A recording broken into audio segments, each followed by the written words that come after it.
Hey, welcome to the fake Untitled podcast. I'm Evan, I'm Craig. and we're gonna just kind of continue the conversation we were having, or Okay. you know, kind of restart it, considering we did finish up what we were speaking of at the time. So before we got on the air here, you mentioned that you had seen something you wanted to comment on. Oh, sure. So I just walked by the TV as you do, and saw that Fox News had a couple of Yahoos on talking about shutdowns and the cost to the economy and whatnot. Just a quick comment on that is, oftentimes these things seem a little bit disproportionate. The whole idea is to not let it get out of control. And one of the other things to consider is that a month, like if we started saying, this is shoulda, coulda, woulda, but be it what it is. Had we just kind of shut everything down at the very beginning for cold and hard for say a month and a half, probably wouldn't even have any of this going on right now.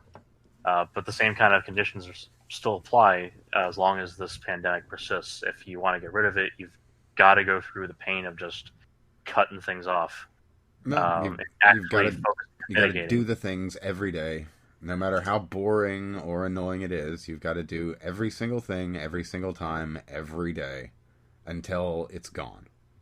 Basically. And so they were talking about, again, this is 24-hour news cycle networks here. So the whole entire point is to be hyperbolic in their way that they describe things, as if any of these people are affected by anything that's going on. By the way, which they're not. Um, you have these concerns over opening up to get the economy going, and that the main problem here is that if we do that, we're going to have another spike. If we're not careful about how we open things up, people are getting used to the different kind of things they have to do now in order to stay safe, which is good. And of course, this nonsense is going to go straight through the election, and of course, it's going to have this extra partisan spin thrown onto the safety measures, which you should not be listening to in the first place. Safety is safety; it has nothing to do with politics. You're not bowing down to China if you're going to protect yourself. You're not, unless you actually are wearing a tampon on your face, which, by the way, would be hilarious. But it's not going to protect you. Um, I I've seen or sorry, some not funny tampon, pad. pictures. Yeah, well, it's wearing a pad on your face is like the guy who had bread taped to his head. That meme. Uh, it's about as effective as a mask as that is a helmet. Well, I But guess as they say, better than nothing. Bless your heart for trying. yeah, but Oh, they're talking about this, and really the major ramification that they're not considering, because of course there is a recovery rate. Um, so if we focus on that, yeah, okay. So at least let's just go with the absolute worst case scenario we can imagine right now, and say that 10% death is going to be what's going to happen. And it's not. I'm pretty sure in the U.S. We're going to stabilize around a 5% rate. The rate's going to pick back up here shortly. It's hovering around 3% oh yeah. for the total cases basis. Oh well, But I can just that's say really at that point. anecdotally that as I went out yesterday to do my kind of weekly shopping because I only go out the one time since there's Right. there's a virus out there. I There was a lot more people. There wasn't a lot of crush because Yeah. people are being mindful, which is really good. And I'm seeing a lot of masks outside, and well, not necessarily outside, but I mean like in stores. I mean, if people are outside and it's a sunny day, it kind of doesn't matter as long Yeah. as they're keeping their distance or keeping to their own in groups. But I was seeing a lot of people being mindful, making sure to give other people space. So Yeah. it's So that's something to consider also. So there's concern because wearing a mask does not mean you should be near closer other people. You should still maintain distance as long as you can. A mask will be better than not having a mask if you can't maintain social distance, but you should try to keep yourself out of a situation where you are forced into that close proximity with others in the first place. basically best not to be in danger in the first place. Well, it's so the social distance thing is important even with a mask on. Well, Yeah, I mean, looks yeah, like I it would, might. I would hope that's a given. But then again, as you say, there are people that are even dumber than what you see on the news, and that's really saying something. Well, the average IQ is 100. You have to account for that some days. Well, 100 isn't really all that bad. It's just Well, if it's that's what always the average is. Oh, it's of course it's not that bad. It's always the average. yeah. You just have to remember though that half the people are dumber than that. Oh, well, no. The bad thing is like they have to be even dumber still to pull down those numbers. Well, so that's not getting to be pedantic here. The average is always pegged at 100, and the thing that in IQ is not really intelligence. So what you should really say is the average half the people are dumber than the average of intelligence. So think of your average person and remember that half people are dumber than that. Oh, Anyway, yeah, no. I mean, it kind of is now that actually a truism, though, yeah. even if it is a bit of a meme. But Anyway, we'll have that. so yeah, one thing that people aren't really considering about this, and I think we touched on this a little bit last time, is that death is not really the only outcome here. No, We're absolutely. Yeah, going to the see a knock-on major, effects and we're going to see a major economic hit in terms of just lost productivity from people suffering these sequelae, these knock-on effects, as well as lost productivity just from being sick in the first place, and then the healthcare cost that comes with that is going to be quite significant. there's the great big People don't question realize. mark too of the down the line effects because we So, could see some things like COPD or yep, further lung people are going to need to problems be on like oxygen. People are going to have clotting problems all over the place. So yeah, I you're mean still going what's to this have going an to look like in increase 20 years? terrible. Now, Um, what's medicine going to look like in 20 years by that same account? But still, I mean, this is a ticking time bomb in and of itself. I mean, even once we're on the other side, we're going to be dealing with this for a while. yeah, and Fauci is absolutely right on this one, where he says that the mitigation measures should not be lifted when we have a vaccine. We're definitely going to need to have like both in place to really kind of attack this thing We'll basically once need a that comes. certain level of exposure, I would say, or Well, coverage, not exposure.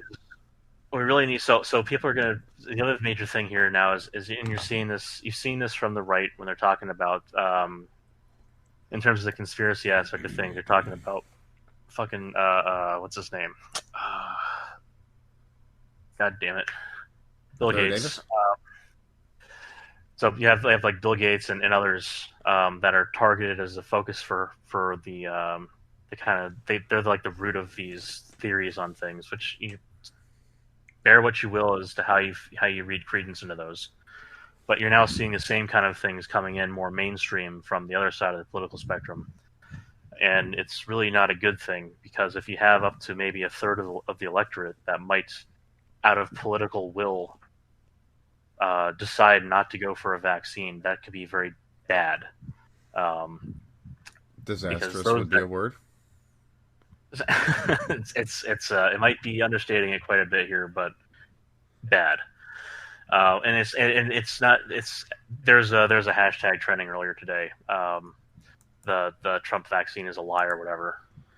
And basically, is I guess Trump's probably said something stupid about a vaccine maybe coming out before the end of the year or whatever. My guess is that if one does, then it's not going to be tested enough. So my recommendation would probably still be without Well, I better mean, we were testing. specifically discussing that last week. Exactly. So now that that's that Putin claimed to have one, now Trump is saying that maybe we'll have one. These are not going to be tested sufficiently, in my estimation, but. Well, I mean, there were a lot of starts and stops on the way to the moon too, and this is kind of our moon race right now, Sure, and I'm keep in mind I'm also not an immunologist. I just have some cursory understanding of what's going on here in terms of the medicine and the science, but the politics part of it. Now we have this going on too, this extra pressure to get things to a certain point, and it may or may not be beneficial. The FDA is fast tracking these things, so that's also been a concern for people on more of the fringes of both sides, both political wings, saying now it's getting fast tracked by people who have an incentive to lie or cheat or or not do tests as well, blah blah blah. Which even though that's probably not going to be an issue. Yeah, I mean, this is their lives too. It's we're in kind of a situation where even the scoundrels among us kind of have to work with us to at least a degree. Sure, and We're all you on know, the the we're all on the FDA. hook here. So everybody working, say, at the FDA or at these other companies, Pfizer, AstraZeneca, et cetera, these GlaxoSmithKline, all these companies, the people that are employed there eventually are going to get vaccinated too. It's not like they're going to skip out on this.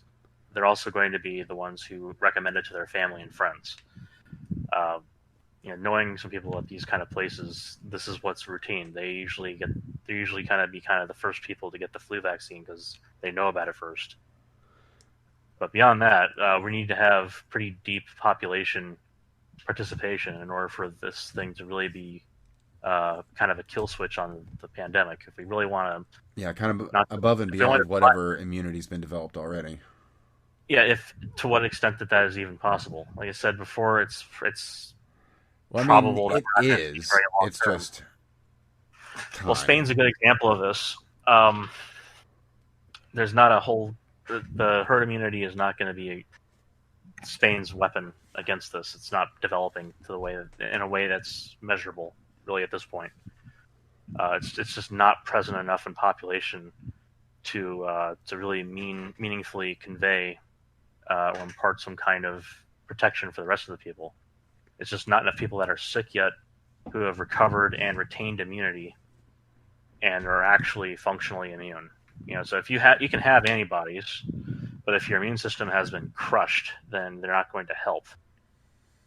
Yeah, a lot of good That's it the other does in side a of it. wrecked car. Yeah.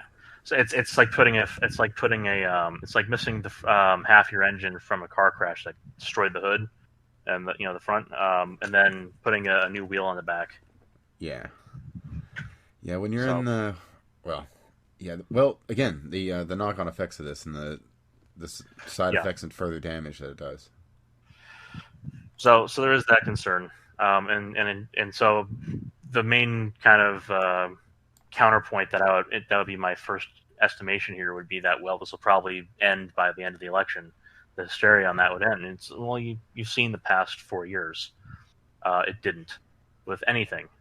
That is brought up in the last 4 years. So if you have a political divide that's developed over a vaccine by the time the end of the election rolls around. But this is, remember, the state elections. The actual national election is when the electors drop their votes in and actually cast their ballots. So that's the only national election we have is when the electors get together in the electoral college. So if you remember last time, people were saying, "Oh well, they'll be done with it then." Well, no, there was a couple months of screeching at the electors to get them to flip their votes. No, And yeah, I would say the exact kind of activity is going to happen with this one, where at the end of the election, if they're not trusting a vaccine before the election, there's not really going to be a chance they'll trust one Jesus, I didn't after it, even think about that angle.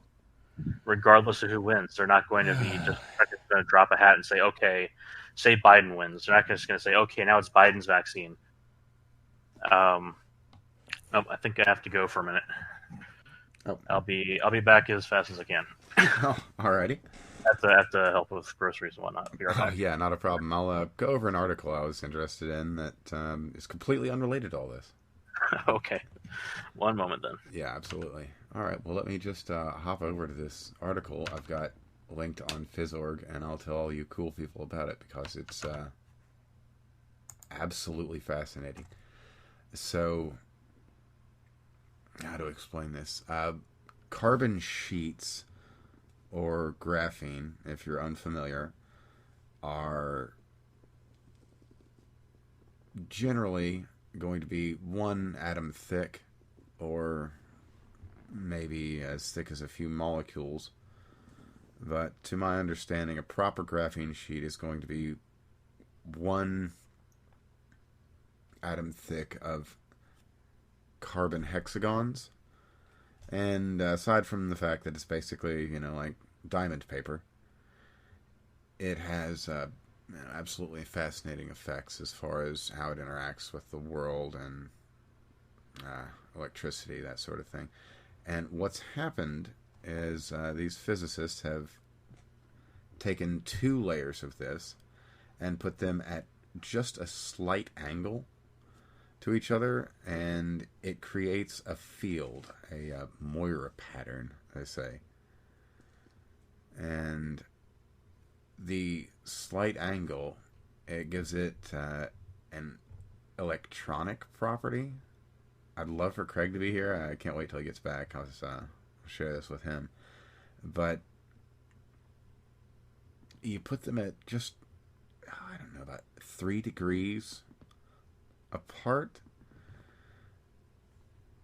and they get kind of superconductive capacities. It's just very weird. So it's neat stuff. Above and beyond that, we'll wait for just a moment for Craig to get back. Okay, I'm back. Okay. Well then. What I was going over, actually, let me share the article with you. Because you can probably provide a lot better insight than I was trying to on how this actually functions. Sure. It's misaligned carbon sheets. Okay. I explained what graphene was very cute real title. quickly. Yeah, so, hexagonally arranged sheets of carbon with resonant bonds. Yeah, I was trying to explain basically what it's kind of hard to explain what the result is there, but to put it in the terms that I kind of get is to say that it has somewhat superconductive characteristics. All right. Let's see. Yada yada. And okay, so this is UT Dallas. So these 2 layers. Flat honeycomb. And stacked one on top of each other. Okay. 1 layer is rotated. And for anyone interested, I'll put a link to this article in the description of this, wherever you're watching or listening. Yeah, so this actually is something that was of interest a year or 2 ago. The twisted layers conductivity increase. So what they did was you can think of it as having 2 planes stacked on top of each other. So actually, here's a good example. You know those if you just take 2 DVDs, just to give you an idea of the topology of the twist that's actually going on here, that from the previous iteration of this the same kind of phenomenon. In this case, I think you're just doing a planar rotation. It's the same general principle at the end. So if you take them and they're perfectly lined up, and then you just rotate one of the 2 DVDs slightly off, you'll have a center of rotation, and then you'll have that kind of slight rotation that comes out of it down the plane. And you can actually achieve this more or less in most places in the same plane because you have this regular lattice structure to it. So because it's a repeating structure, you can get something like this just by twisting the planes. So you'll still have a center of rotation somewhere, but because it's, again, a regular lattice, you can have that kind of be everywhere. That's really bad. Well, the way I described it was it's essentially a sheet of carbon paper. So it's like having 2 sheets of paper in terms of that, but I'm just trying to give you an idea of like the symmetry versus the rotation that's occurring. You can have. No. It is on the same. It twists on the same axis, so like you would. The best way to describe it would be you're on the same center line. Right. So, but you can kind of do that in most places in the same plane. So you'll have a regular lattice of things that look like twist centers in that like that by taking the 2 ends of the sheet and rotating those slightly off kilter from each other. But so that was the previous iteration of this. In this case, it looks like they just took 2 layers and rotated 1 layer relative to the other with no twist. But like I was just saying, that the conductivity aspects of this kind of offset have been explored a little bit before. But this misalignment is pretty interesting. Yeah, and so they have the periodic. So you can see where they say there's a periodic design in the mesh called a moire pattern, and this is typical of having any kind of radial symmetry that you can develop out of a pattern. Oh, and then let me correct myself. I said 3 degrees. It is 1.1 degree. Yeah, it's a very small deviation. they get these patterns that develop out of it, and sometimes you can. So it looks like, according to what I remember from the last one, there was some kind of change in the way that the potential for Cooper pairs would form. Um, but okay, yeah. So here it is. Let's say it down here. So it had a 2019 article on this. So it's not new that they have a twist. And so if you look just below the video in the article, that paragraph where they talk about having a twisted bilayer of graphene, this is the one I was talking about. So if it's the same group of people, um, then I would not be surprised if they've been doing a deeper dive into this, because they had a really interesting increase in conductivity that wasn't really expected. Well, to pull this back into kind of the real world, Sure. the direct implications of something like this are you could do molecule thick circuitry that's Yeah. incredibly flexible and superconductive at room temperature. That's yeah. So, The second one's the really, really, really big one right now, because well, so here's I the other mean, thing. well, the You can two of those actually together, expand these. that's completely groundbreaking. I mean, you So can have your yeah, shirt could be an incredibly powerful computing device. but the lithography aspect of things is not going to catch up to that molecule thin nature for quite a while. In Oh fact, no. so far as we understand it, the best method for doing any kind of graphene lithography is still the Scotch tape method, which sounds about as high tech as it is. So that's the one where they found out that they can remove individual layers. They can get down to a single layer by just having several layers pulled off of a stack with a piece of tape, and then repeatedly using other pieces of tape to pull the layers apart.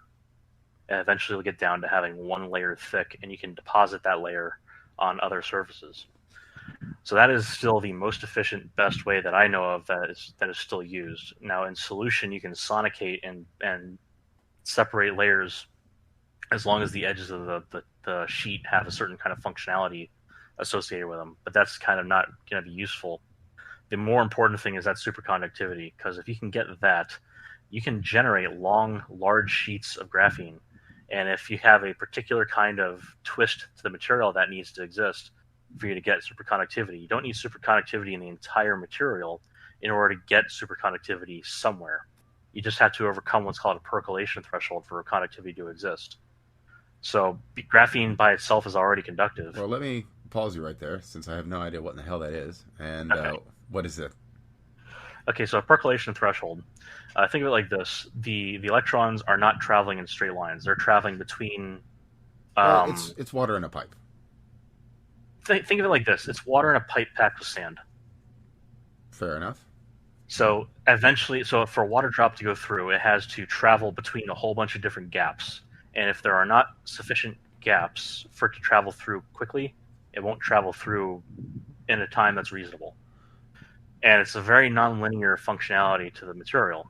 So at a certain point, you're going to have things that are conductive close enough to each other where either electrons can tunnel through material, so that's a quantum mechanics aspect of things, or they'll just be close enough for electrons to kind of, it's not like a spark gap, but it can still create a conductive band in a dielectric material.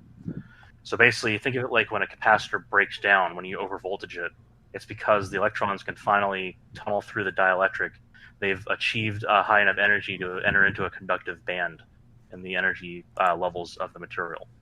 So typically for a dielectric material, those bands are very high energy. That's why you can store charge on the two sides of the material for a parallel plate capacitor.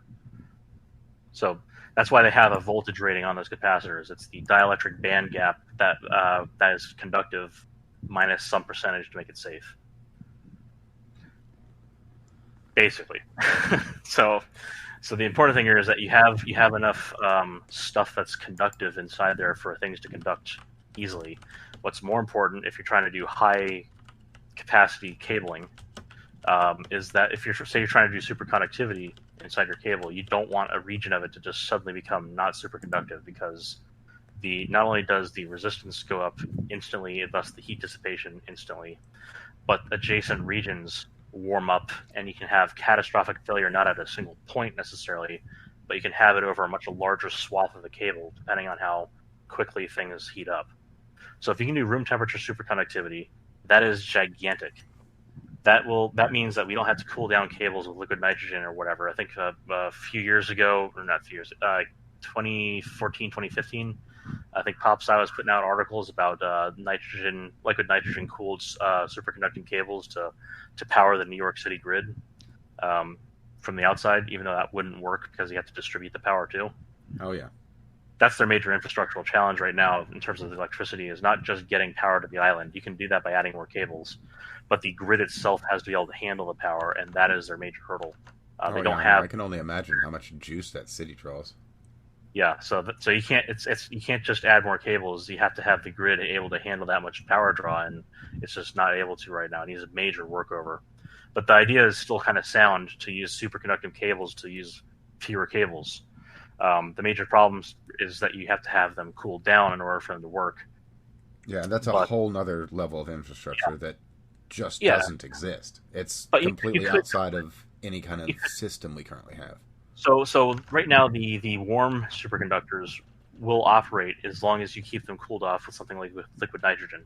And there is the possibility to make a cabling scheme that does allow liquid nitrogen to travel. That is very possible, and it's probably just expensive.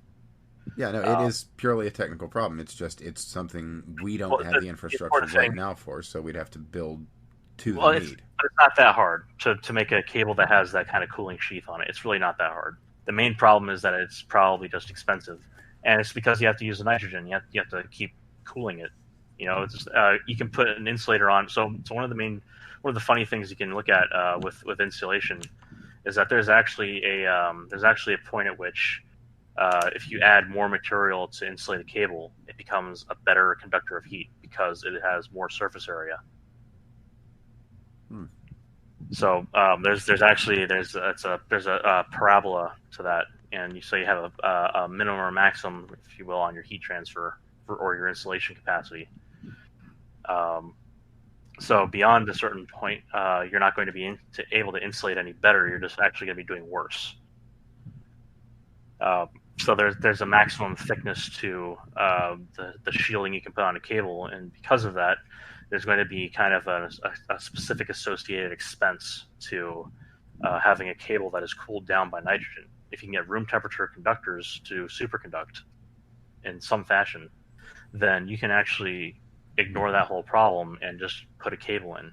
Well, yeah, you'd basically be running the same as any not the same as any normal cable, but I mean it's going to be the same as a Cat 5 as compared to an electrical cable, as compared to a phone line, as compared to a fiber optic cable. I mean, they're all basically a piece of material that is some type of cable that you run through a place, and you don't have to do anything special with it at all. You just put it there and it works. Exactly. So however you do the power translation at the ends, because you probably want to just jack up the amps. There's actually, people think that you can just put infinite current through, and the way it's described to the layperson kind of already suggests this, and it's just not true. You can't put like as much current as you want, because a Cooper pair has. So you can think of like having a bit of a constriction in a pipe. If you have a little tiny ball that's sent down the pipe, it'll pass right through that constriction just fine. But as you make the ball slightly larger, eventually it'll graze the gap and it could get stuck. So you can also think of the dissipation for the heat energy as being like the increase in pressure behind that ball. And this is a really bad analogy, by the way, in terms of the mathematics behind it. But if the ball gets stuck, then the pressure behind it is going to rise very quickly. That's kind of the same idea here. The Cooper pairs that are passing through, and what is in a typical superconductor that we can think of, it's subject to this kind of velocity behind it. And if it goes faster, it gains more energy, and it becomes like a bigger ball on a pipe behind a constriction. So eventually, you're going to get too much current. Or too high of an energy associated with the Cooper pair, and it will hit the walls of this kind of conduction tube. So the tube analogy actually comes directly from a similar kind of physical shape to the field around certain features of these superconductors that allow the Cooper pairs to propagate. And if they become too far apart, then they will hit the walls of this conduction band, so to speak, and collapse it as heat. So it'll dissipate as heat energy, and you'll still get conduction from random motion of the electron between different orbital regions. But But it's going to go from superconducting to conducting, somewhat more lossy. Yeah. yes, I mean, probably highly efficient conducting, but not superconducting, because right. that's really quite another. And this will happen randomly anyway, by the way, inside the material. And so there's still a small amount of dissipation, but it's virtually lossless when it's superconducting. So the main problem here is that when you start to get these kinds of effects, the heat that is released by this dissipation causes the tube to get smaller for the adjacent regions. So that means that it is easier for a Cooper pair to go from superconducting to conducting pair of electrons out of nowhere next to one of these dissipation events. And so that's why you can get this catastrophic failure. You get a cascade of loss of superconductivity. So that's really the worry about these kind of things. And so if you get a cable that is superconducting, you get this worry that you're going to have this event occur in one place, and if the heat doesn't build up quickly enough and sever the cable, then you can get the same event happening along the entire length of it. This could be described to the layperson pretty easily as very akin to a blockage in an artery. Yeah. So, but imagine like if instead of having your one side of your coronary get blocked up, well, yeah, it just kind of, as opposed to getting blocked up, it just keeps blocking up, and but imagine it blocks. Yeah, imagine it blocks over the entire artery, and then the artery explodes. Yeah. At about 5,000 degrees centigrade. Or whatever. Yeah. Well, we don't run quite that hot, so it's a little alien, Fahrenheit, but that's fine. Fahrenheit's probably better on that one. 5,000 centigrade is probably close to what would happen if the ceramic was allowed to continue, but it's nowhere near that. Yeah. Anyway, this is a really cool thing with this twist thing that they've gotten, and this the Moire pattern that they've established with just this very small difference. It looks like they're getting some cooperative reinforcement of certain pair regions. So the reason why graphene, for example, is conductive in the plane is due to the aromaticity of the material. So you have these aromatic bonds. You think of it like this: you have a bond between two atoms. Generally speaking, the first one's going to be a sigma bond. So a sigma bond is like when two orbitals overlap and you get like a bar between the two. So you think of just a straight rod between two balls. Mm-hmm. Your next bond that you're going to add in is called a pi bond. And that you can think of as like two bars on either side of the middle bar. Now, when those pi bond electrons are able to be shared among many other pi bond electrons in the same orientation, because now you can think of it, you have three bars in a row, you now have a line of bars, right? They line a plane. So as long as you have adjacent pi bonds that are aligned in the same way, then the electrons can be shared around that center atom, say between three atoms that are bonded together. So what that means is that they're kind of delocalized, and so you can get what's called a conduction band that forms along these electrons. So this is actually the basis for organic compounds conducting electricity. So because graphene is a gigantic network of pi bonds that are associated in aromatic bonding, you get conductivity within the plane in the sheet of graphene. So if you have an offset, then you can actually get some of these pi bond regions to overlap between the sheets, and you might be able to get some kind of cooperative bonding that allows you to have a different arrangement for the conduction bands.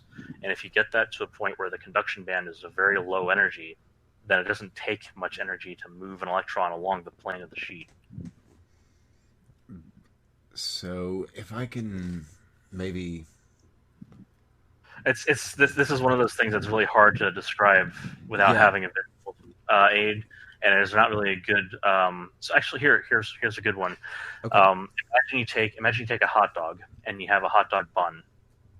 The hot dog bun, you cut down the seams so that it's really two separate sheets of bread, but those can stack around the hot dog.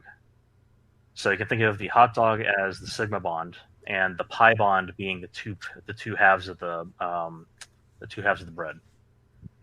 Sure. Well, I was thinking like how better to describe this in a more functional fashion, though. Well, so there really isn't a great way to explain. So here's one thing. Graphene has also been explored for switches for a particular use case, and that is that you can bend graphene very easily, and the conduction bands inside the material are also dependent on the conformation of the topology. So the general shape of the sheet. What that means is that you can actually do very fast transistor switching by changing the electrical nature of the material below a suspended sheet of graphene. And that will give you a different voltage across two sides of the graphene, depending on whether or not the middle is pulled down or held up straight. I don't even know offhand how you would use that, but that sounds Well, like something that's a transistor. incredibly fascinating. Here, imagine this. Imagine you have a transistor that is a few atoms thick vertically. Oh, so you One I atom, guess you would one just atom have of to graphene. kind of change the way we do our topology then. Well, so it would make the lithography a little bit easier in that you don't have to have as much depth to the material to establish what's your band gap. So the whole point of a transistor is that it only conducts when you want it to. And we've basically, with Moore's law applying here, we've basically been running into that the last 5 or 10 years. We've been running hard into that limit from a physical limit standpoint. Yeah, our So materials basically are about where yeah, they're going to be. so we actually have this hafnium dopant that we've been using for the last 10 years or so, and they make what are called high K gates. K being you can think of it as kind of like the resistance to electrons falling through when the transistor is off. So electrons can still tunnel through quantum mechanically.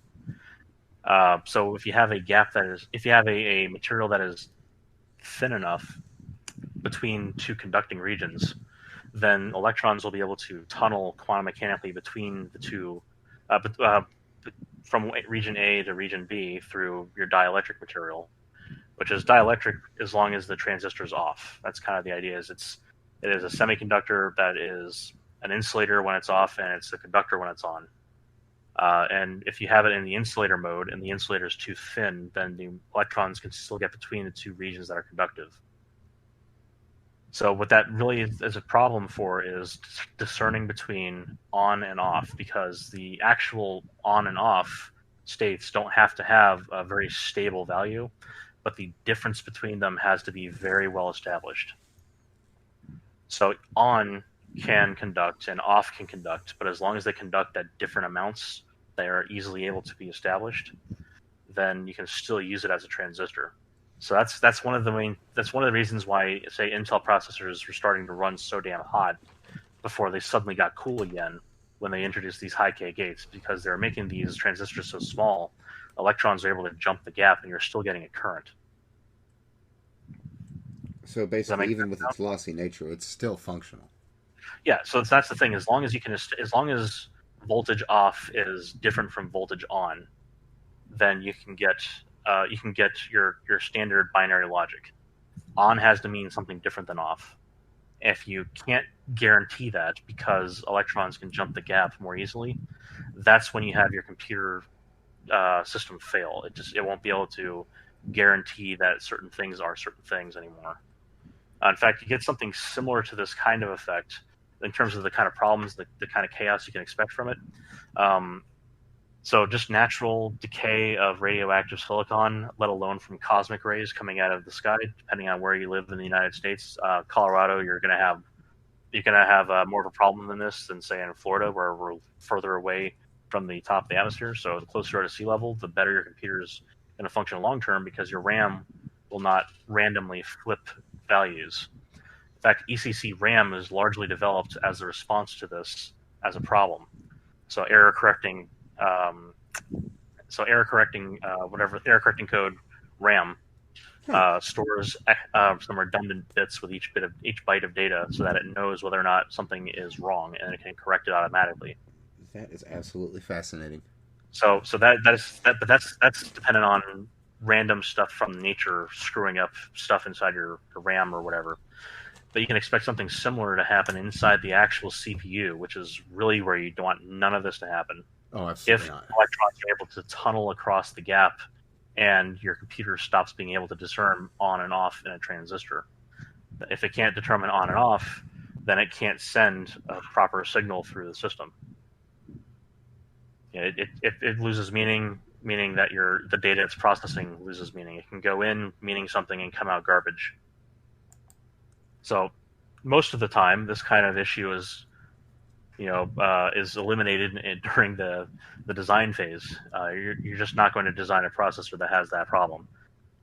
But if you get to the point where you can't get past that anymore, we need to have a different kind of technology available to us. So adding hafnium as a dopant allowed the basically increased the kind of resistance to this tunneling effect, so that we could get down to, say, these 10 nanometer, 7 nanometer processes. Yeah, really, the best way to bring that all back is the hard limit.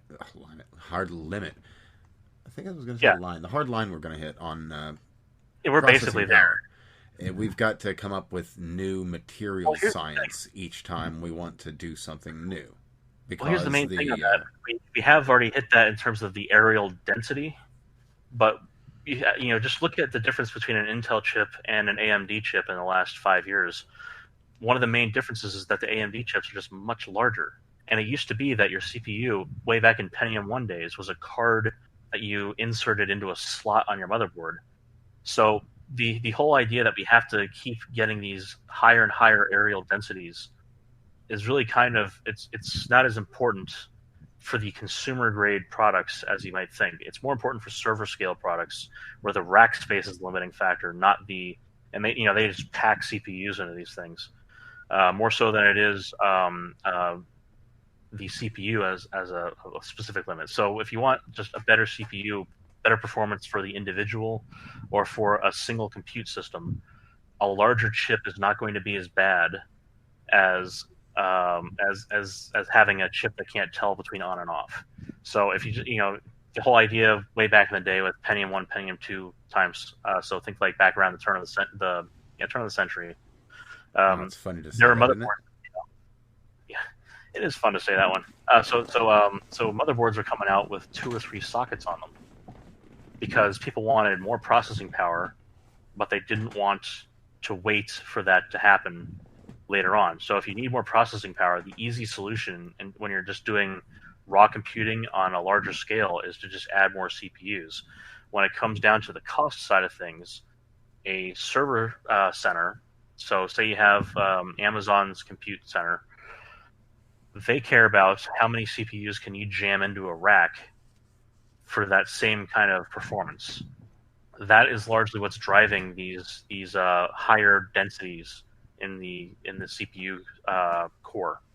Actually, I can weigh really in with a real down to earth take on that. I think your original processors, like you were talking about, your Celerons, your AMDs, and your there was another one that I can't remember. But yeah, the original Pentiums and all that. The actual unit was the CPU, was the core. My most recent machine, I think it's got 12 or 14. It's got a lot of cores, but this is all on the one piece of hardware. So what's happened is, as we were saying, it's basically hit that limit. So what we're doing now, the way that computers are getting more powerful, is just cramming more crap into basically a determined space. We can't really get smaller until the material science goes somewhere, which this probably is this is that kind of material science. So you might actually get to a point where so one of the cooler things that might come out of all this is photonics, which has been a big interest for a while. If you can get carbon to so here's the thing: you can either get silicon to lathe and basically have light circuits that exist in parallel with the electrical circuits, and that would basically bring us back to the Stone Age in terms of silicon, as far as like the areal density, for probably about 5 or 10 years. But then they would very quickly get these things back down to scale. As soon as you start to figure out how to conduct the light better using waveguides, etc. But the idea is to use light circuits to get things to move faster inside of the core itself. That's one way to do it. The other way is to get carbon to act as a kind of transistor or as some kind of semiconductor, which is really not going to likely be the case. Unfortunately, that's just not something that carbon really does very readily. It likes to hang on to its electrons a little too much because they're so much closer to the atom, so much closer to the nucleus than, say, in silicon, which is one down. So just you could get a much higher density of transistors if you could get carbon to semiconduct, but that won't happen.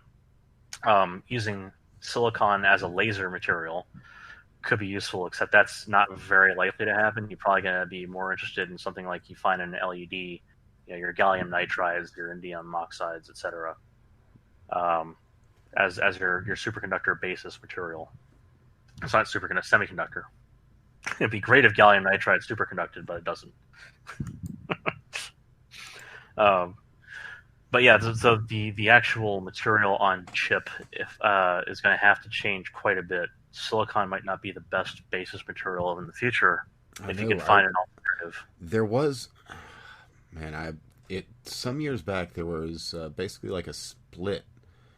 I want to say that there was somebody developing one on another substrate, and I cannot remember for the life of me what it was, and it was tremendously more effective, but it never really went anywhere. So a lot of the times, these will also come down to economies of scale. Oh yeah, no, absolutely. If you develop a material that is very, very good and the manufacturing process is terrible, then you're probably going to be stuck with the original material. An alternate is only a good alternate if it can replace the whole entire process, like in whole or part. Now that said, a cost that is competitive. A lot of that comes down to you could kind of say a bit of a sunk cost kind of thing, because we've put so much into the infrastructure of silicon. So if basically we had gone down this other path, who knows? Well, there's a lot of lessons that can be learned from the way that we've so vertically integrated the silicon-based processes in terms of the machining of things, not in terms of the economics of things. We've so well integrated the machining of things around the processing of this specific material that there's a whole economy of infrastructure that's in place, and that is not money. Which allows basically for an economy or a type of scale that's kind of unimaginable otherwise. Right. So say we wanted to go to what's under silicon? I can't remember now. Germanium. Say I went to germanium for some reason as a material for the basis of everything. So we know that silicon we have to crystallize out at the beginning, and then we have to cut it in a certain way. If you didn't know, in order to get down to wafers that as thin as we have them right now, we actually use particle accelerators to cut silicon. I was not aware of that. That's incredibly cool.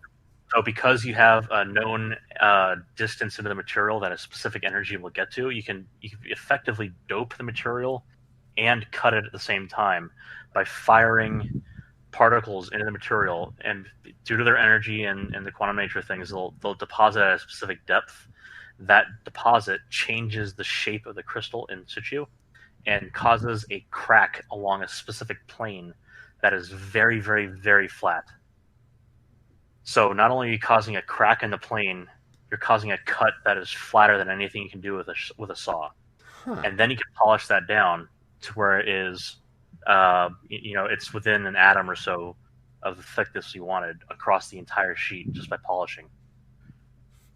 Like it's really cool. That's the kind of technology we're using right now to get the economy of scale we need out of the materials at play to make things that are so damn cheap.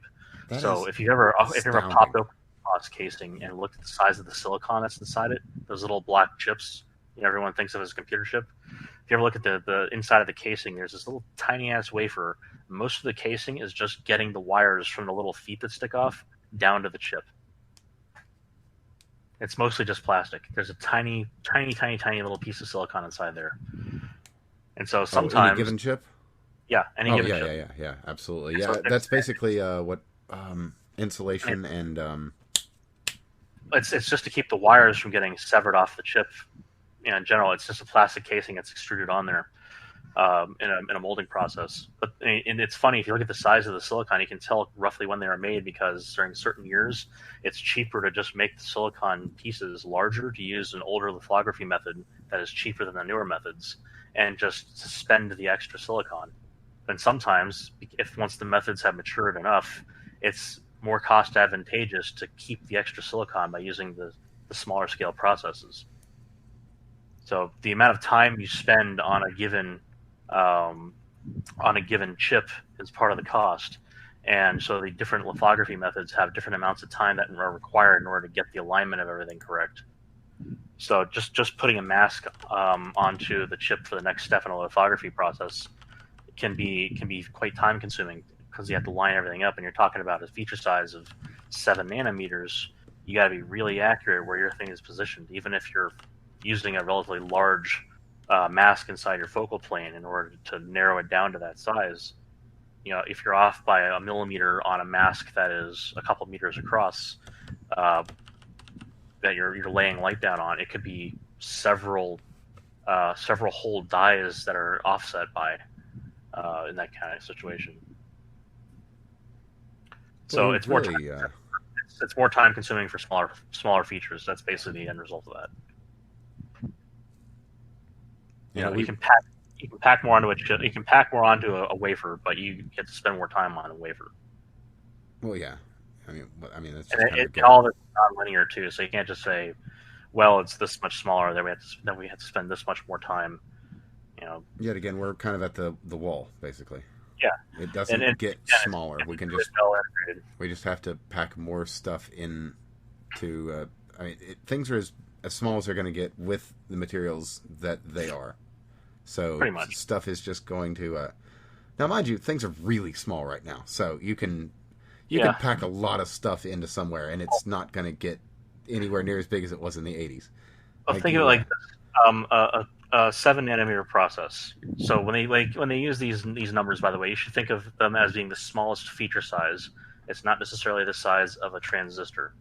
So the smallest discernible feature that is characteristically separate from everything else that they can make sharply and precisely. So a 7 nanometer scale, that's 7 billionths, like Carl Sagan with a B billionths of a meter. That's really small. That's think of it like this. That is like the opposite of say 7.5 billion humans. it's It's very very small. it's If you can try to incredibly imagine, smaller than any hair you on know, your head.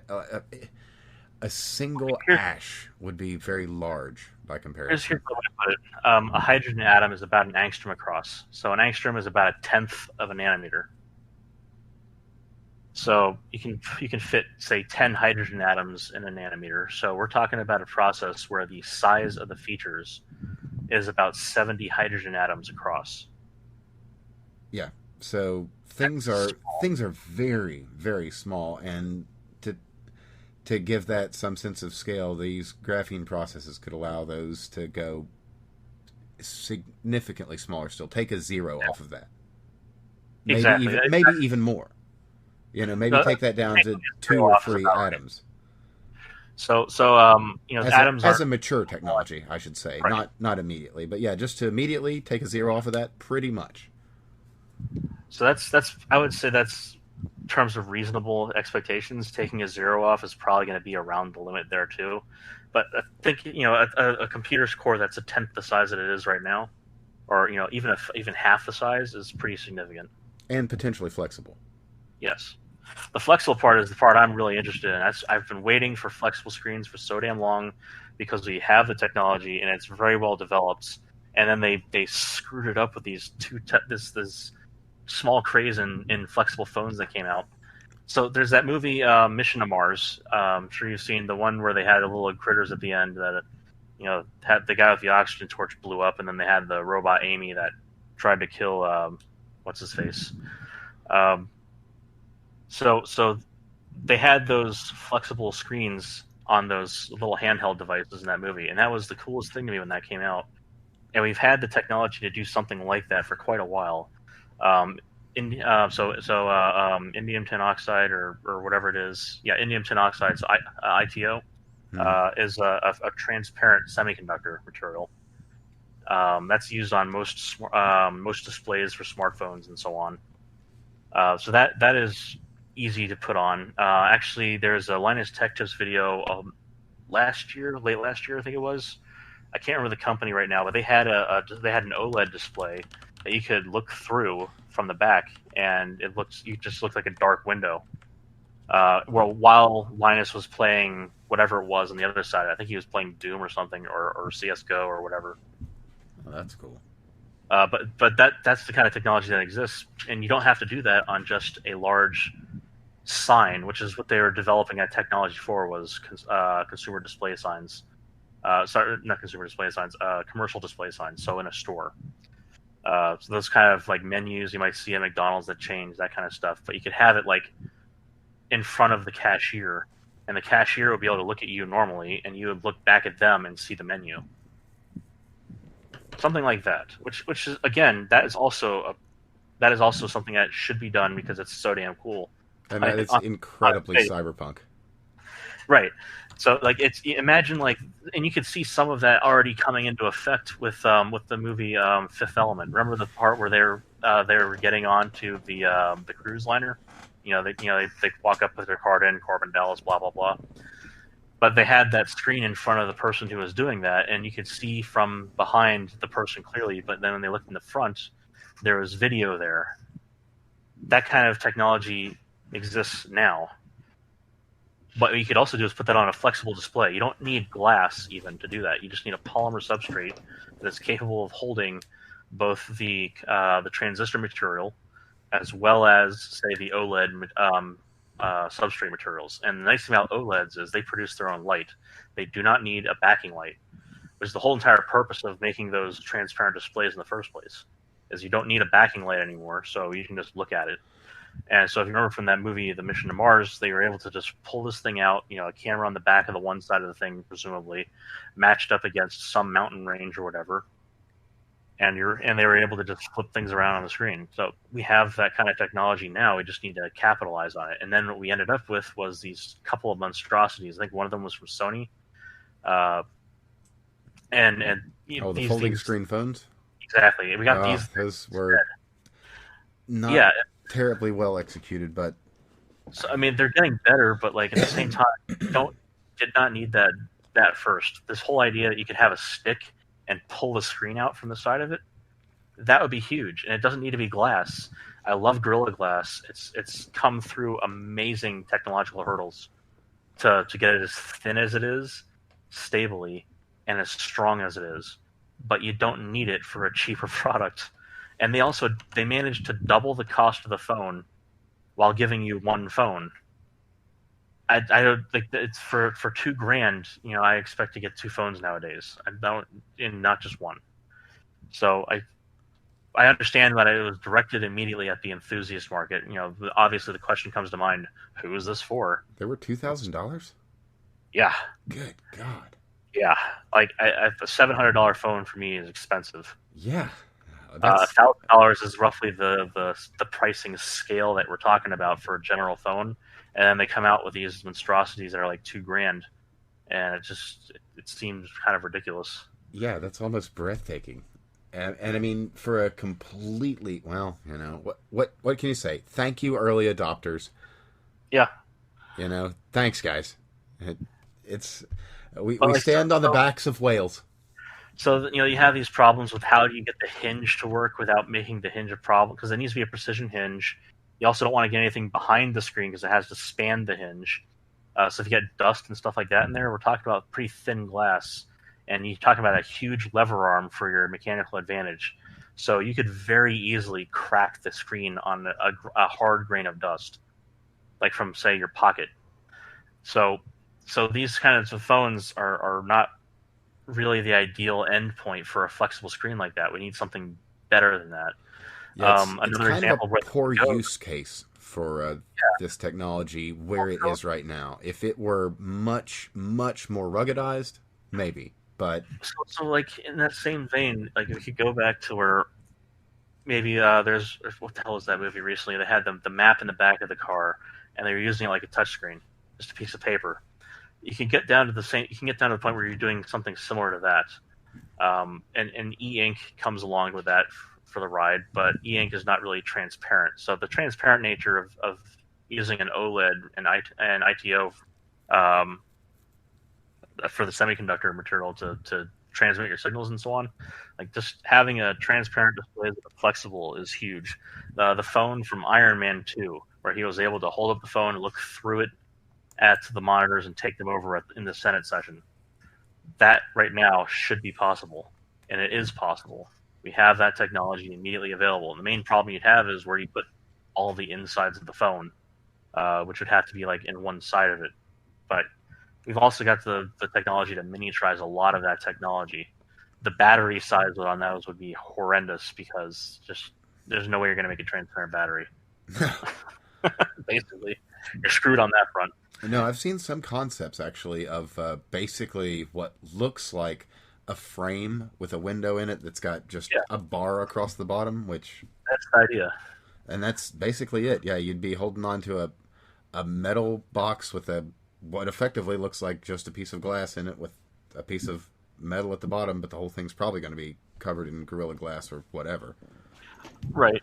So that's a direction it'd be great to see things go. And to be fair, to bring it back to the kind of full circle here, getting something that small would probably require materials that allow you to get more kind of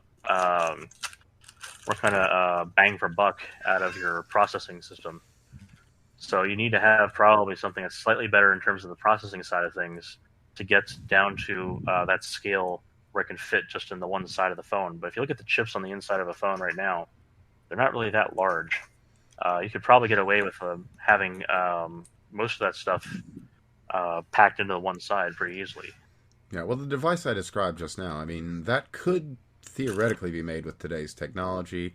It might not be as capable as the most capable current phone. Probably isn't going to have a camera on the top, but well, the battery issue is going to be functional. The battery issue is going to be huge because right now we've got pretty good batteries in our phones, and they take up most of the back side of the phone. Yeah, even as thin. Well, your typical phone battery, just to give people a sense of scale, because you can't take them out anymore, they're about as big as 2 or 3 credit cards. So they're typically going to be about 3,000 to 5,000 milliamp hours at the 3.7 volts for lithium ion.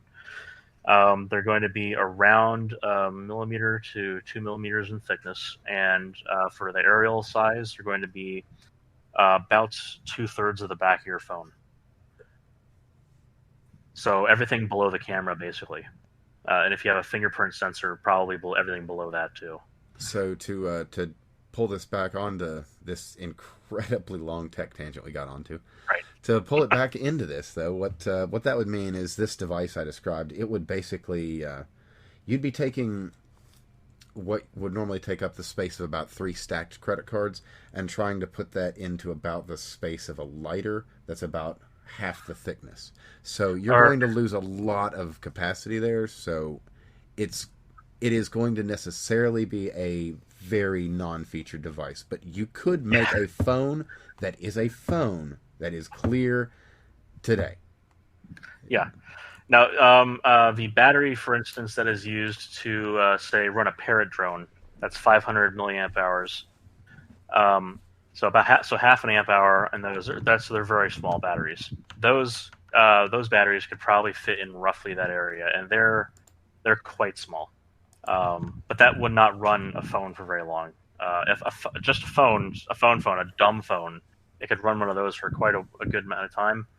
But a smartphone, not in your life. And as far as getting the processing power to handle a clear screen and do anything interesting with it, probably not going to be able to handle that either. You're going to need more bang for buck inside that little sliver. Now, if you have a way of folding something like that out, something transparent out, that might actually be a good thing. Two completely separate screens, so being able to hold it up like a flip phone from back in the day that had a QWERTY keypad inside. But imagine having 2 screens, one half of it is completely clear, completely separate screen, so not a folding screen, but a second screen, and then having one side that looks like today's regular smartphone. So you could easily add on something like that and be able to get the extra capacity in terms of processing power and battery power that you need. So basically, we might be seeing a return to flip phones, or maybe even if we're lucky, we'll get a Cool. really cool version of the phones like they had in the Matrix. Well, I'd love to see a pop-out screen. That'd be freaking dope. maybe. Well, But what eventually could happen with clear screens, the transparent screens now that they're actually making for the commercial uses, you could actually get to the point where, if you remember the remake of Total Recall, where they had like, obviously no one's going to want to jam shit under their palms, but you could have something similar to that kind of effect, like, have a fingerprint recognition, or say you had I don't know, some kind of maybe just a receptacle for your own phone so that it knows who you are. You could easily get to a situation where you have a large, apparently transparent panel become a screen for you out in public easily. You could, and say you did that inside of a phone booth with an opaque backing to it on the one side, you could still look through it, and everybody would just see on the inside you standing there talking to a blank window. But on the inside of the window, you'd have a fully functional screen. Something like that is a possibility. yeah, to And actually put all of this science to reality, if you will. yeah, But man, we've been on like almost an hour tangent on tech. So yeah, let's yeah. let's see if we can reel it back into what the initial topic Okay, was, because there's still a lot to cover on COVID. okay. So So you had talked about what you saw on Fox and basically all that, and something we yeah, talked about too before we got on the air here was getting back to work, getting back to school, yeah. and how we can do that safely. So Because so the school thing, I think, is pretty easy to tackle here, and that is that a lot of people are focusing. A lot of the political rhetoric from the left on this has been Trump is going to kill your kids, which, whatever. It always boils down to save your children with the Democrats. Not that it doesn't do that with the Republicans. Just think back to how video games are going to spoil the youth. So really, it's a bipartisan pain in the ass you have to deal with. But in this specific instance, the Democrat strategy has been to say that Trump wants to kill your kids, and that's just looking at the problem in a very annoyingly pessimistic way. If you yeah, want to there really get isn't any instead, pragmatism to that point of view. instead, what you should be saying is, all right, what are the things we need to check off on a list to guarantee that our kids are going to be safe at school? And things like having HEPA filters inside the rooms, so that a single room contamination is not going to instantly impact the entire school through central air. Something as simple as that. Well, like that is so simple, and you don't have to do it on like the outputs. You can just have it on the intake fans. Have a HEPA filter, Hmm. and instead of having a centralized HEPA filter, which you can just leave in place because every school is going to have that pretty much nowadays anyway. You'll be fine if you do that in terms of between room contamination. Um, there's the whole idea that having kids too close together, well, then you can always try to expand out the space as much as possible. Maybe you have to reduce class size until you build out more room. Obviously, this is a bigger problem for people who are inside bigger cities because they don't have space around them. They don't have adjacent space to build extra spaces for students. You can also do classes outdoors And because as much as you have this possibility for contamination, just from breeze and so on, and just being in proximity to people, outdoors far better than being indoors when you're dealing with strangers. and So to make some sense of that, yeah, why the outdoors is better, it's you the don't have simplest recirculation. way of describing it is parts per million. When you're outside, you're in unstagnant air, and there's just going to be less bits and pieces of this floating about you to potentially infect you. To put it in a really simple way, not beyond of which we can mention, ozone or UV hitting Sure. it and making things, less accommodating to that sort of thing. But Well, clearly you have to have some sort of, and this is also an economic opportunity, by the way. You should look at it like that. If you're going to have kids outside, you're going to want to give them shade. So people can start selling umbrellas for them at first. You can also come up with a desk that has an integrated umbrella hole, like on the edge of it, so that you can have them sit outside of the sun. You can also add in a fan, all that kind of there's all kinds of little teeny bits of opportunity there for it to really to provide some sort of economic boost to the whole principle of it. On that You can note, too, I'm kind of surprised. I haven't really seen a lot of talk of outside classes. I do try and keep up on top of this, and I don't think I'm seeing any schools really approaching also that angle, and that really the other seems like side is a really intuitive, kind of easy way of maybe. well, keep in mind where you have a lot of the news coming from. It's going to be primarily going to be from coastal cities, and these they don't really look towards the middle of the country. So you have to look more at local news if you want to care about that kind of thing. But more to the point, virtualization of education is actually going to be much more of a driver for I think for the solution of these problems, which is just if the teachers don't want to go in, then fine, do your virtual classes from home, whatever. When they're saying I'm not going to teach until it's safe, well, then you're not going to teach. Get fired. I wish they would get. This is an excellent opportunity to crack down on teachers' unions that protect really bad teachers. This is a perfect time for it. It is that. It is that. I certainly wouldn't disagree. There's quite a few folks Yeah, that would be very, very upset at that, but yeah, there's whatever. all I can As say far is what's happened to Title IX so far is pretty darn good. There could be a little bit more done yet. So unions have a role to play when it comes to collective bargaining that is kind of unmatched. That is important. The downside is, of course, you have this protectionism and collective laziness that can occur. Well, And as those with should any not. organization, when rot gets in, it becomes a Exactly. problem. So it's not that unions are all terrible, and the problem is that nowadays the reality of it is that you can probably kind of get away with that generalization, and you're not going to be wrong. But in principle, unions aren't all bad. But you also need to have them reined in, and having this unchecked power to keep in bad actors is the reason why we got that asshole who choked out the poor guy up in Michigan, Fair or not enough. Michigan, Minnesota. So that asshole cop got kept in the system through like what was it, 17, 18 complaints that had no disciplinary action taken, probably because he was union protected. Well, thin blue line, they say. Yeah. But So that's probably a topic we should probably steer just a little clear of because I think yeah, COVID but is not to get safer. well, it's yeah, really. It's not to get too far into that. It's just I think everybody can agree that it was a tragedy the guy died, regardless of what you think of him, and the other guy was a jerk, and he should have been fired a long time ago. There's zero political discrepancy on that. Everybody wants you to believe that the other guy is bad in terms of when you have some political argument. Everybody universally agrees that the guy should not have died, and the guy who killed him should not have been allowed to be on the force. Yeah, even if things are significantly more complicated than that, the situation. There's a lot of confounding factors that cause that kind of bad situation So, to arise we can ignore at this point. I I don't even want to get into the Not topic of into it. all of that. This is not the place for that kind of discussion. I would have Sure. to say. Yeah. So I think like that's everybody can agree on that point. In the same way, everybody else can agree that we should be doing. We should not allow a gap year for students right now. We should be going in Yeah, we need to headlong. figure out a way to make it work and make it work safely.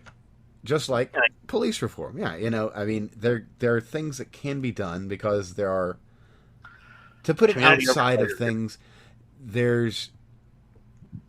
there has for a long time been a, I really kind of don't want to go into this because this is kind of outside of our wheelhouse, but just to do it real quickly, there's been a long recent history of police militarization and alienation, and that really has made things incredibly complicated with all people and police. And anyone who tries to tell you that it's specific to any given demographic is probably more after your money or a desire for power over you than a desire for real change. But that's about as far into the politics of that issue as I want to get on here, Yeah. because I don't want people coming to I don't want people in red hats or black face masks to come and burn down my house. So, okay. I'm genuinely not worried about one of them. I'm not going to tell you which, but whatever. So, back to the topic at hand. Now, Sure. getting schools back to open, as you say. Now, a lot of these things, like something you could do, like you could put positive pressure on your walkways. That'd be an easy one, but a lot of this is going to require infrastructure. Here's another thought. We could just reduce population because we have virtualization. I mean, in schools, not in general. Not literally. Okay. Yeah, we should just kill half the people. No. Oh, No, Jesus, man. so we have virtualization technology available, and depending on where you are, you could the same way that other countries right now, in terms of just going out to get groceries, you have rotating systems. So if your license ends in a certain set of letters, that kind of thing. Over in here, we could just have those who are able to stay home at the very beginning, and then you could have rotating schedules for students to go in and out of class, and then just have people look at the schools. Now, here's a major downside of virtualization that I've seen recently, and I was fuming about this one. I saw a school that required parents to sign and return forms, basically saying that they would not monitor or record the lessons that their kids were getting. Oh yeah, no. If you see that, that is a red flag. That is a bright red flag. If they don't want you to know what your kids are learning, you need to know what your kids are learning, because it's something that they need to hide from you. Now I can understand not disrupting a class at every get-go. I get that. You can also just individually tell a parent to fuck off. And not much politer than that, but you get the idea. So interrupting your lessons, that's one thing. You can just say, all right, if you interrupt the lessons, your kid can't go here. That's probably the better way to do it. And if that's all the form was about, fine. I just don't think it was. So once a school tells you if a school is actively telling the parents that they don't want them involved in the education of their own children, that is no longer a school. That is an indoctrination facility. Yeah, absolutely. Your kids being propagandized, not taught.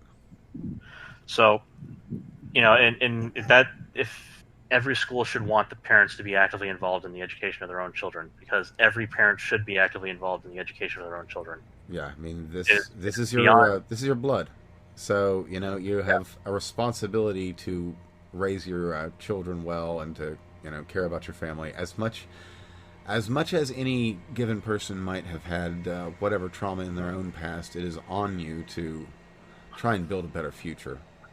Yeah, you leave the planet better than you found it. That kind of thing. That coupled in with your own children should be better off than you when it's time to go. So this is something that's part of the whole virtualization thing. I think is relevant.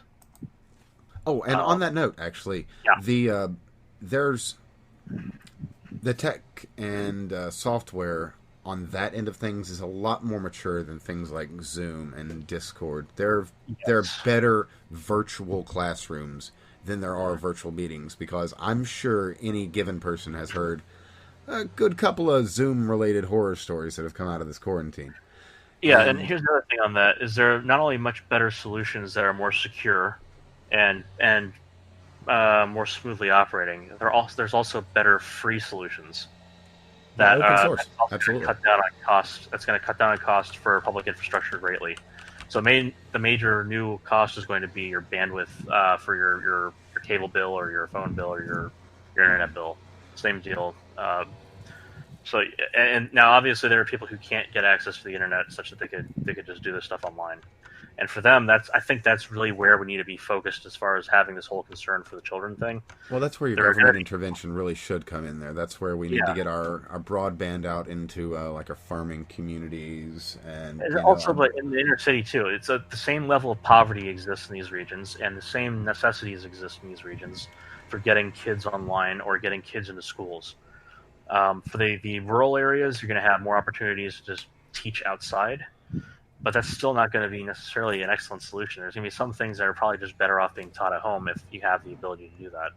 In terms of the urban environment, you don't have necessarily a space to build out like that. So virtualization is going to be more of the predominant effect there, unless you want kids to go home and do nothing and then come in every other day of the week, which is not going to help as much. You're going to be losing. There's going to be a setback in a generation here. There's also homeschooling, which is another major thing people need to consider. It's obviously taken off. It's exploded during this quarantine period. And there's this whole politics to it that came out of nowhere, which is crazy. So you have people who are one of the biggest in-demand jobs right now that is paid is a homeschool is a person who is willing to teach uh, homeschooled children to tutor. So you can think of it as like the TAs who come in for a recitation session in college. So for those not familiar, you do your lecture during the week, like 3 days a week, and then you probably have a fourth day where you go in and it's just some TA going over problems. So basically, they're looking for that kind of niche role, but that they're in really high demand right now. So if you have teaching experience, this is one of those things that's in demand. And you can do it virtually. A lot of the people who are behind this are just concerned parents trying to homeschool their kids, or even if they're doing virtualized lessons with the public education system, having a person to go to that's an expert, a subject expert, is in high demand. So if you're later on in high school even, and you have the extra time to get online and help out parents with younger kids, this is also probably a good under the table job opportunity for you. Just you can probably it's instead of doing mowing lawns during the summer, you could probably get away with doing something like this. And Well, just this find them on Facebook. this could be the new babysitting. Yeah. So one of the other major problems, by the way, with the virtualization is compliance. Oh yeah, no. When you're not there, it's easy to fuck off. Yeah, so that's one of the main things people have been talking about, and that's actually one of the things DeVos brought up with one of her recent speeches on the subject, and I agree with this entirely. This is one of the major things you have to get over the hump for. Something like 40% of students were non-compliant, which is insane. That is a gigantic number of people who are, and I totally get it, by the way, with the parents involved. Well, that You're relying the parents previously not involved. No, they're I'm guessing that the small amount that they actually spend on the app or whatever they need to do virtual education is probably when their parents come around and say, "Hey, what the hell?" But they were previously relying on a publicly funded public education system, whose whole frickin' point was via land taxes and so on to get these kids educated and to not have the kids have to be monitored by their parents. And this is actually the flip side of things here that I completely agree with as well. If the public schools are not going to open up to teach kids things, then the taxes that pay for them shouldn't exist anyway. I They don't actually have a problem with that. I've seen that argument a lot, and it it's really does very make valid. sense. I mean, yeah, it Now, what that sucks tell for you a is teacher. It sucks for the teachers, but I mean, maybe well, they could get a side job doing the same thing. yeah, I Just go and mean, find a Facebook group and maybe you go should at it. be teaching privately. I mean, you've got the skill, you've got the knowledge. And virtualization, as long as you have the internet and you can do that, so there's still people left out in a gap here that need to be covered, and this is where the government intervention should come back in. And I totally agree with it in this case. A lot of the people I know who are more libertarian leaning than I am will be just as much upset by this as if last year about public education existing in the first place. There are people whose parents do not have the wherewithal to teach the children, and who do not have a home that has sufficient resources to get these kids online to be educated by public educators, and those needs need to be addressed. So And that is why public schools exist, and why they they are should. part of right, and they are part of the current generation that is going to be left behind if they are not covered in some way here. And again, maybe virtualization be pushed really hard, and you can get as many people home as possible, and these people who are underserved in the community can still somehow be met at their needs by having them go to a physical presence in school and actually be able to get the engagement they need out of that to get educated. Certainly. Another side of the whole thing that's really been kind of left out of the discussion is there are specific things that simply cannot be done at home, and one of the big ones, from my perspective here, it's quite clear to me, especially now that I'm well past all the education requirements in this area. Laboratory requirements are going to be a major problem. Yeah, the mechanical things that you need to do, basically. You need to be in the lab to do lab time. Now, there's a lot of kitchen chemistry that can be done at home for the younger kids, but the main thing you're going to lose out on is a lot of this reinforcement of safety in the lab and proper laboratory procedure, and this whole separation of lab and home that needs to exist.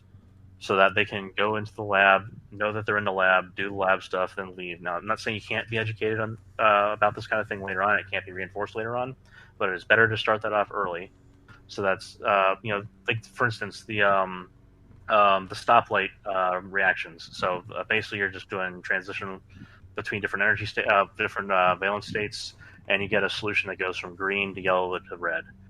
That can be done safely in the kitchen at home, and then have everything neutralized and thrown down the drain.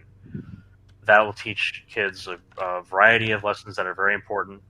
But at the same time, not having them do that in the lab and not having a professional who's experienced in laboratory work demonstrating laboratory technique the entire process is going to be something that they'll lose out on if they have to do it at home, especially if they don't have a parent who's competent in the lab. So if you don't have a parent who's like a chemist or engineer or anything like that, if you don't have someone who's inclined to these things, then they're going to have to be instructed on how to do things, and then you're going to get that secondary instruction from that parent who's untrained and unqualified to assist their children. And while that could be a learning opportunity for everyone involved, what you really don't want is any of the possible accidents that come out of that. And sometimes the things you have to do, even at a younger age for demonstration purposes, are done as a demonstration so that they are not putting any children in any remote danger. So, and it's as you go further along in your education that becomes a worse and worse kind of constraint. You simply cannot do some of the reactions you have to do, for instance, in organic chemistry lab in college. You can't do that at home. Yeah. There's just no reason to do that at home, and you can't do it at home. You can't practice lab safety. It's unwise on any number of levels. And the major thing that you really need to consider here is that hours inside the lab are hours inside the lab. If you don't get them, you're not going to get that experience. And you need to be comfortable in the lab. You need to be safe in the lab. And you need to be able to work in the lab. Just to know the layout of things, the proper procedure for things. All that is learned behavior that is done inside of an education environment that is not amenable to being taught at home. Now, that doesn't mean you have to do everything on campus because you can only do one thing on campus. But at the same time, you do have to consider that there's this other thing that needs to be addressed. If you're just going to grow up and write shitty blog articles for the Guardian or Gawker or whatever later on in your life, then you don't have to worry about any of this because you're going to fail these labs anyway. But I shouldn't be that cynical about it. But like some of these. If you can't make a jump in Cuphead, then I mean you can't really expect a lot of right. somebody. Some of these quote-unquote journos just do not strike me as a person who is capable of graduating high school based off of their ability to write a blog article. Or interact with other human beings. But, and I do have a couple of journos in the family, and my heart bleeds for them looking at their profession crumble around them like this. Well, I guess sometimes things are broken, and you just have to get a new thing. Yeah. Shit happens, right? It sure does. Anyway, so that's the take on education there is, it's complicated. Sending your kid to school is not going to be a death sentence. No. I mean, but you do need to be a part of. Parents at this time really need to take extra care and be a part of their child's education, even if it's a small thing. You just even right now more than ever. But even without a pandemic, in the current political climate, not getting into the icky details here, you should, with the way that things have been polarized, you should be there to be a part of your kid's education, and you should hold off on imparting your own polarization on them. You don't want to imprint them with your own wild opinions. But that said, you also don't want your kid to hate you in 10 years. So make sure you're at least a tertiary party to that. At least know what's going on, and if things are very far out of line for your values and your societal values, make that known. You don't have to be a dick, but just make it clear. Right and wrong are things. Right, and what was it? What was his name? God, the guy. So the guy with the scientific basis on morality. I was going to say there is a moral framework to draw from that does not require you to have a particular view on the rest of reality. Where right and wrong really are pretty objective things as far as any given person should be concerned. Yeah, there is a humanist argument for ethics and morals. To put it simply, you don't need crutches to walk. You have a perfectly good pair of legs. But that's a little too simple and esoteric at the same time. So, boy, that's a long conversation, kind of for another time. I think. Sam Harris. He had. Okay. He has an objective framework for morality arising naturally as a thing. Blah blah blah. Basically, right and wrong aren't just some relative thing. We know that, for instance, Hitler murdering Jews. Yeah, we're not getting the jokes. Hitler murdering the Jews was a bad thing, and say Mao starving 40 million people was a bad thing. We know that these are bad things. We don't need to compare them. Which one had the more relative harm to know they're both bad. But in raw numbers, there is one group that did, end more human life in the history of any other group. But that's another conversation for another day. Yeah, so we don't need the moral relativism on that. We can just go back to the very, very basic assumption here that ending large number of people's lives. Genocide is bad, people. Don't do it. Yeah, right. So that shouldn't be something that now in say an ethics class or a philosophy class, etc. You can lead a lecture discussion by saying, "Well, is it really?" But then you should probably come back to the end where, yeah, we know this by having proper education come out of your mouth. Yeah, remember, right? Moral relativism is best kept to the philosophy class and better kept out of the real world and politics. And you also don't need to do absolutism on a lot of things. So you should caution yourself on that you don't want to get sucked into this.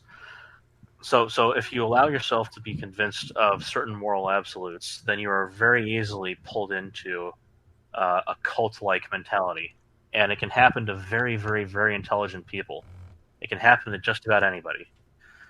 So every once in a while, you got to take a step back and give yourself that room to examine where some of your strongest opinions are coming from.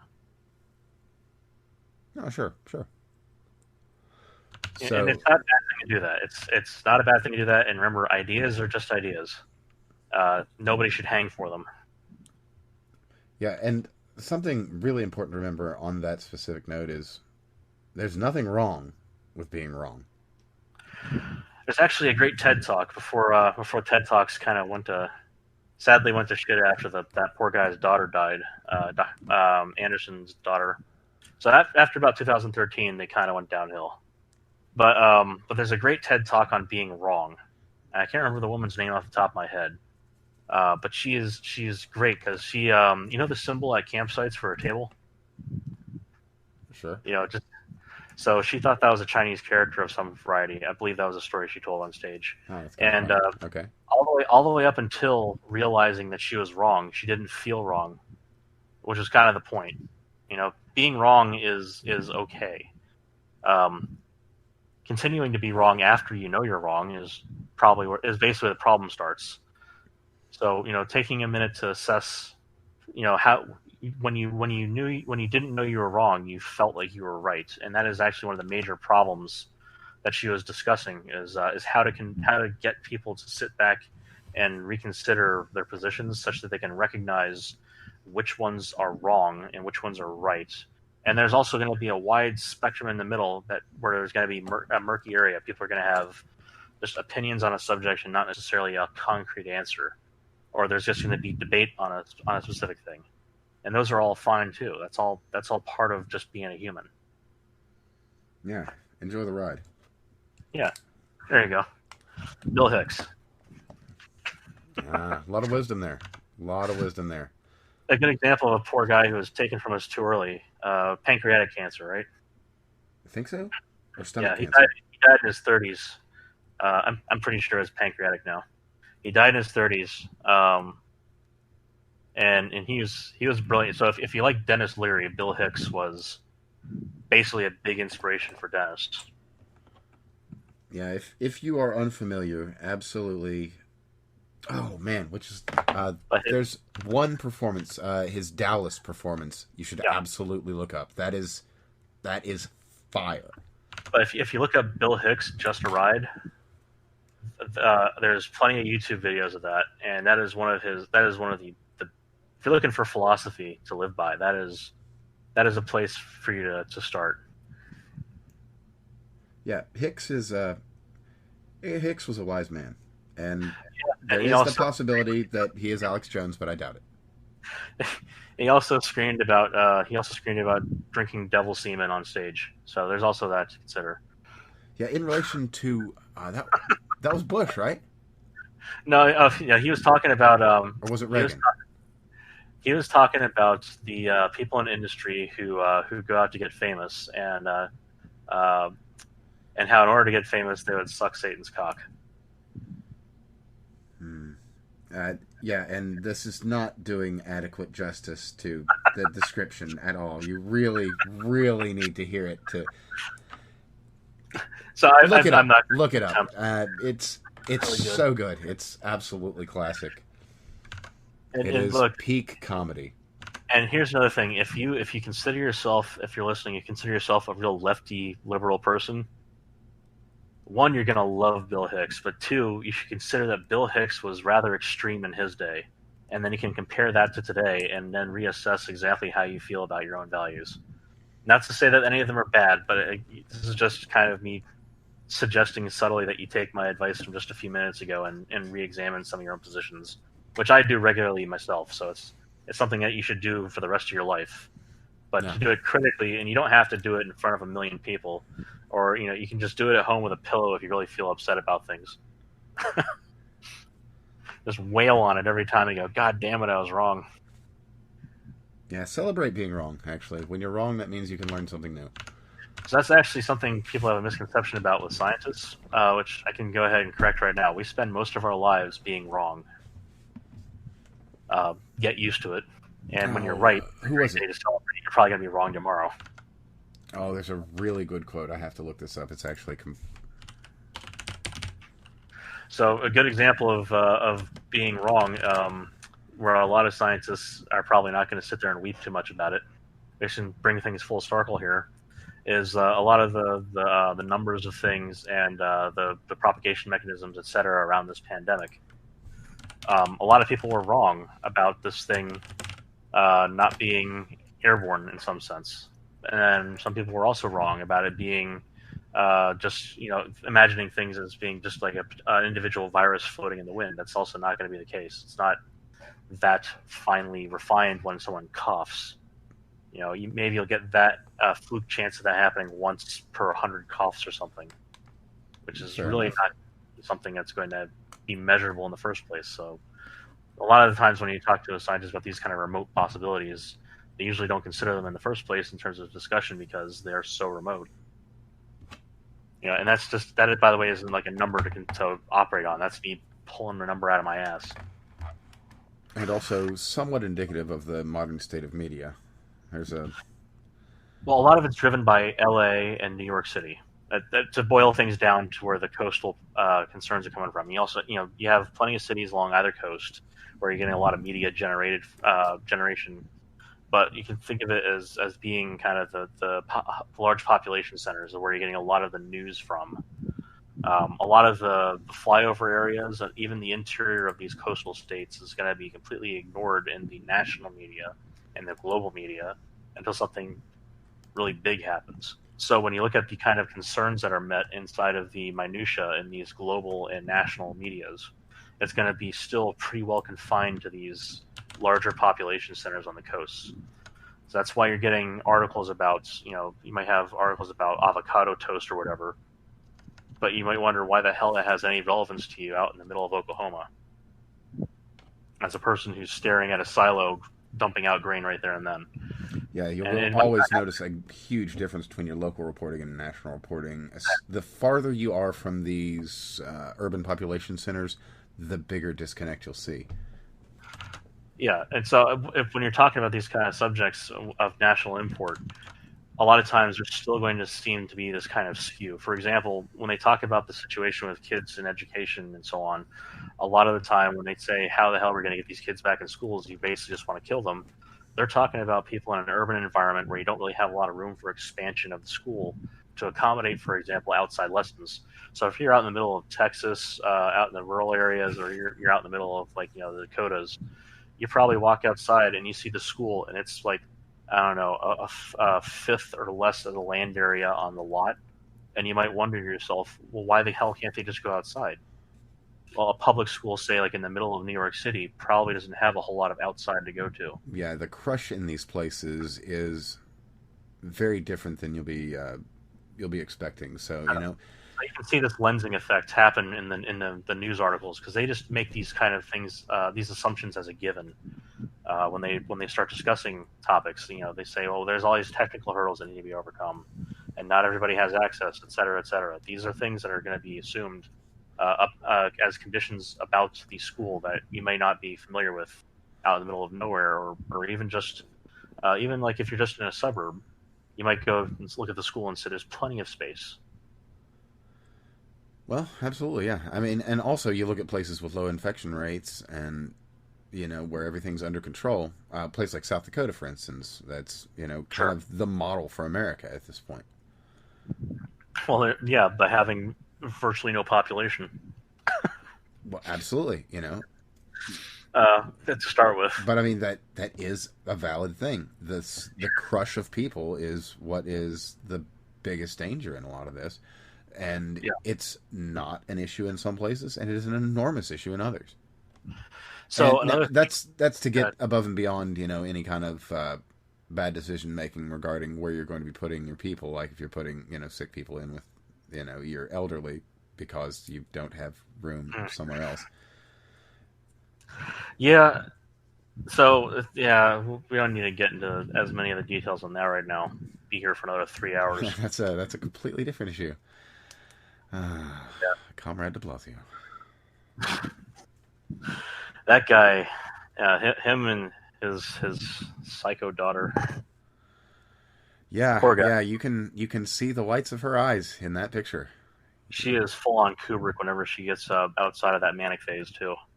I am, yeah, yeah, yeah. Yeah. No, that's him and De Blasio and Cuomo. Without you don't have to have any kind of political affiliation to see that they have a lot to answer for. They can call it they can call those deaths on Trump however much they want. Oh yeah, And you know what? Even if you blood's accept on that, your hands, buddy. It's even on if you your hands. can say, even if you say, all right, the 200,000 whatever deaths uh, that are probable so far are definitely Trump's fault. I know exactly who was holding his hand when that was happening. Mm-hmm. It's just but a lot of this right now is pre-election wind up. So what I'm worried about in part here, like I was saying earlier, is the post-election part where we're going to have the same kind of political furor, and you can guarantee that it's going to be regardless of who wins. It's like right now the Democrat message is shifting towards trying to be the party of unity while calling this, that, and the other person every ist and ism that they can think of. And the Republicans are in the same boat, by the way, right now, with that kind of broad categorization and generalization, refocusing, and that's It would statistical. be nice if there were more groups focusing on unity, but unity is kind of something that we Well, so that's the thing. lack today. It's repurposed as a word right now, in the same way the rest of the doublespeak is. Unity means I like everybody I like, and all the others are Yeah, the not others. real unity, just War is peace, and good is bad, et cetera, et cetera. absolutely it is. You did take your pills today, didn't you, citizen? Yeah. Yeah. Did you take? Did you? What the hell is it called? Did you have your joy today? No, what was that? What was that movie? It was the. It was. Equilibrium? Yeah, that's the one. Thank you. I can't remember the drug, but yeah. It's called Equilibrium. Oh, was that the drug? Libria was the city. Equilibrium was the drug. Oh, And well, there you go. did you take your dose today? Yeah. Yeah, that was Batman trying to become Neo. Yeah, I also recently started playing We Happy Few, and it's got kind of a similar theme, Okay. except their pill is called Joy. So here's another thing to consider with some of the responses that we're going to have to worry about later on. Yeah. So we have this vaccine expectation. The hope here is that a lot of the ones that have been put into trials, and by the way, I did misspeak before last time when I mentioned that a lot of them don't go to a phase 3. They absolutely go to phase 3. Phase 3s are starting up now. There is not a phase 4. Phase Phase 4 4 is it's in the market. Yes. So that was my mistake, and we're talking about the difference between phase 1 with like 10 people, phase 2 with something on the order of 100, phase 3 on the order of 1,000 to 10,000. Now we're seeing with these phase 3s, we're seeing a lot bigger rollouts than you would traditionally. But of course we are. We're in the middle of a fucking pandemic. Yeah. So the ones that make it through phase 2 are probably not going to have a significant failure in terms of health for people in a phase 3. So basically, the main thing people are really worried about with the immunology aspect of things is an enhancement effect. If you remember from last time, an enhancement effect is when you basically set your immune system on a hair trigger, and it goes bonkers when you introduce the pathogen. So that it's basically no better than having a novel virus show up. And so an enhancement effect is the last thing you want. You don't want to give someone a vaccine and then have them get sick and then get worse from it. So a lot of basically everything that's made it through phase 2 right now so far looks like there's not an enhancement effect, which is good. That'd be very, very bad if phase 3 started off and there was an enhancement effect all of a sudden. On that specific note, actually, well, on a very related note, we're hearing about mink populations that are catching this, and that could be a real concern. Well, house cats are a known vector right now. Well, not an infection vector, I should say. They're a known reservoir. So that doesn't mean kill your house cat, but that does mean that wild cats could potentially be a reservoir population. So when I believe it was Fauci again, and correct me if I'm wrong here, I think it was him or another official that said that if we get a vaccine, this thing it could be something we need a vaccine for regularly. And that is basically if it goes seasonal. So if it finds a reservoir population, a significant, I should say, reservoir population, so significant in the statistical sense, and that means over time, not in size, then that means that it could go full-blown seasonal, and that'll be, if that establishes as a seasonal cycle, so think of like the Spanish flu lasted a few years, and then it went away. Think if this thing lasts for a few years and goes away, then maybe it had some seasonal cycles in the middle, but it wasn't a seasonal pandemic. The same way a flu is a seasonal pandemic. Mm-hmm. So if this thing continues, if it persists, it might be that we need to have regular treatments of this thing the same way we have the flu vaccine. And hopefully this thing becomes not as novel in a couple of human generations. That's kind of a worst case scenario here for us within reason. Yeah, it is. And that could cause for anybody that can actually appreciate the scope of what that means, it isn't as dark as it seems, because we really we're at an age technologically and medically that we can deal with a lot of these issues. It'll just be very troublesome. So a lot of the medical concerns that come out later, so aside from the fact that this thing is a monster in terms of mortality, 5% is just huge. But suppose we get past that, and this is where we have to talk about morbid details. Suppose 5% of the population on Earth dies off, and that's it. And if we look at the long-term sequelae that might occur due to the clotting issues that this bug causes, we have, generally speaking, the technology to handle and mitigate a lot of that. Those who are going to die from the sequelae outright, say they die off too, we're probably not going to see. So some of the conspiracy theory bullshit that's been going around is that, the whole reduce the population down to 500,000 or whatever the number is, that kind of crap. Like, you're not going to see that kind of reduction from this. Instead, what you're going to see is a lot of sick people who are very upset and who need help. And you're going to see maybe a drop if we go ahead and extend out the worst case guesstimate here of say 30% population decline, which by the way is not going to happen. Yeah, Just that's throwing that in there right now. incredibly generous. That's really, really, I'm really rounding up generous. by a lot. So suppose we lose a third of say we lose about a third of the population. That's not going to bring us down to 500,000. That whole thought process is bullshit. So there is a happy medium here where we recover and we do better. And we still are at the point we don't have. So we have about 330 million people in this country, give or take, and we have about 5-6 million infected now, thereabouts.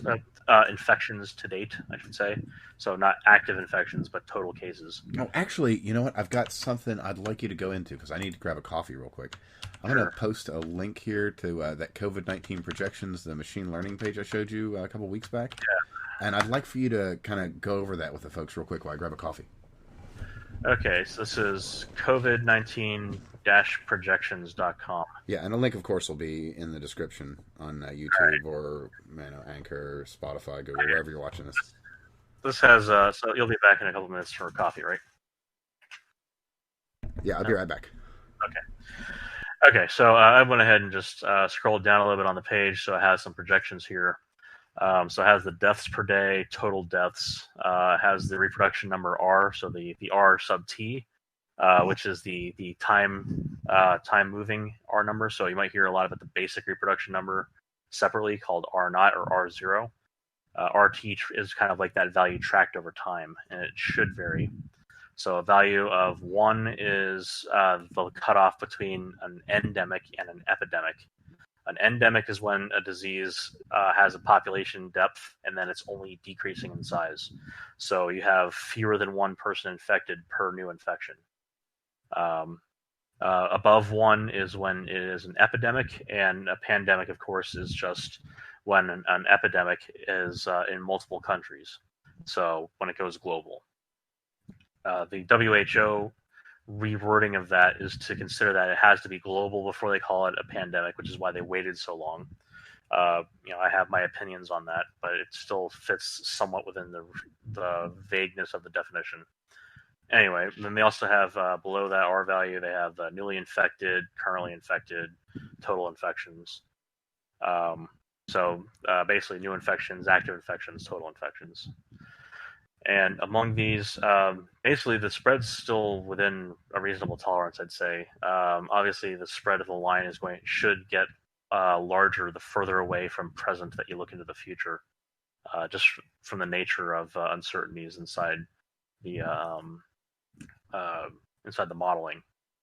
For the newly infected, I'd say that the spread that they have is actually a little bit optimistic again, but the band previous to the cutoff point does indicate quite a bit of uncertainty in the new infections. So it's also quite probable that the band width they have after that cutoff point is relatively accurate. For current infections, so the thing that it has, actually I'll skip to the total infections because that's going to be a little more illustrative, I think. So if we look at that, it has a current of about 46 million, a lower range of 34 million, an upper range of 60 million, give or take. So that's a pretty wide range. If I go and I look at the Worldometers website, and it's got a current coronavirus cases total of 23.5 million. So it should be important to indicate the difference between a case and an infection. Case is basically, in this case, for the Worldometers site, a reported infection. Oh, would you mind putting a link to that in the chat here so that I can put that in as well? Yes. So if you didn't know, Worldometers is one of those sites that just has statistics, but they've been doing a pretty good job of keeping up-to-date information on the coronavirus cases. Unfortunately, there's not an API to draw from to get their data sets, but I have the stuff I've worked with looking at the time series data for my own purposes is drawn off the same as the Johns Hopkins data set. So there are just site data. So if you look at the website that Johns Hopkins uses, their data backing is something you can draw from as a public resource to do your own data analysis should you choose to. So back to this this website that you linked me to, the COVID-19 projections. It's important to make that kind of distinction there because the lower range in the estimate for the total cases, total infections, is significantly higher than the 23.5 million. It's about 34.5 million. So there's about 11 million difference between the two, and that's because you have confirmed reported cases versus an estimation for the total cases. Right, and that is legitimately a mystery. I mean, that's something that we're going to be spending years after this trying to figure out the real numbers. Absolutely, it takes a lot of time. So right now, basically, the estimated total infections, so that's not active, but total to date, is about twice the known cases, confirmed known cases that have been reported, and the upper and lower bound. So it's upper and lower bound is about 60.5 and about 34.5 million. So that's quite a bit of people. Now is this specific to the United States though? Because that'd be quite a lot more than what's expected elsewise. I think these are okay. So this says this is the United States. This one's pretty much set.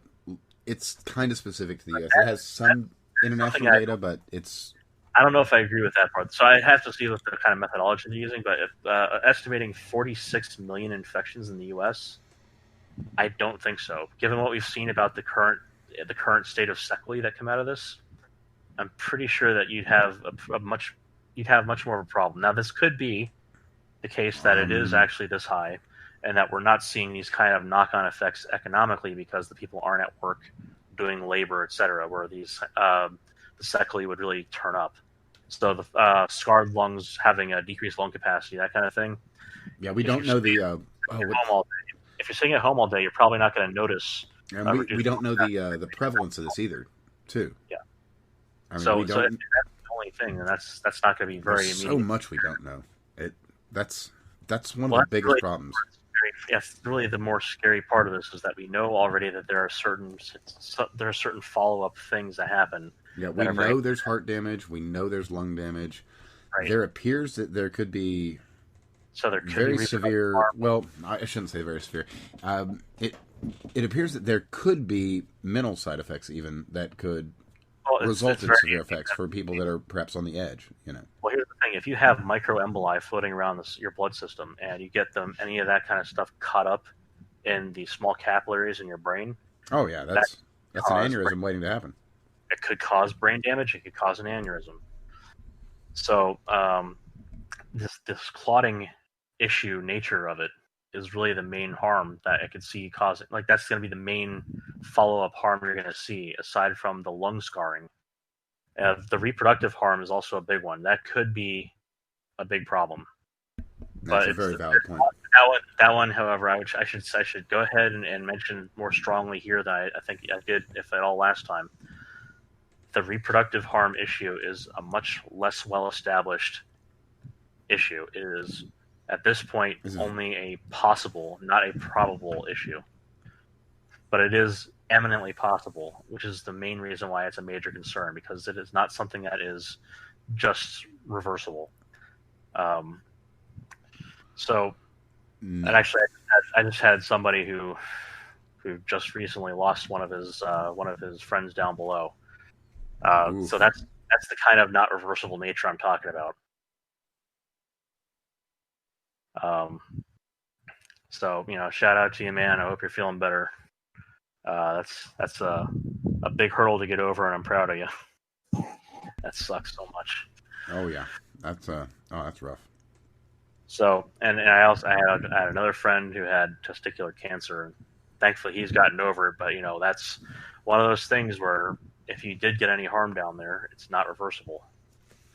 No, it kind of isn't. I mean, and unfortunately, we can't all be Lance Armstrong. Well, here's the thing: is if you say you get this bug, and either you say your uterus gets a clot, and you have to get a hysterectomy, or it directly causes inflammation and it destroys your testicles, you no longer can reproduce. no children for you. So if you've had kids already and you're confident you can go out without a mask, blah blah blah. Think of anybody around you who doesn't have kids who wants them. If you get them infected, that's a problem. So if you're an older parent and you say, "Fuck it, I've lived my life anyway," and your kids still haven't had kids yet, then you don't want to go out and get sick, have them show up concerned for you. Then, live or die on them, however which way it goes. Hope you live. Right, of course. And then get them infected, and then they can't have kids because they're sterile.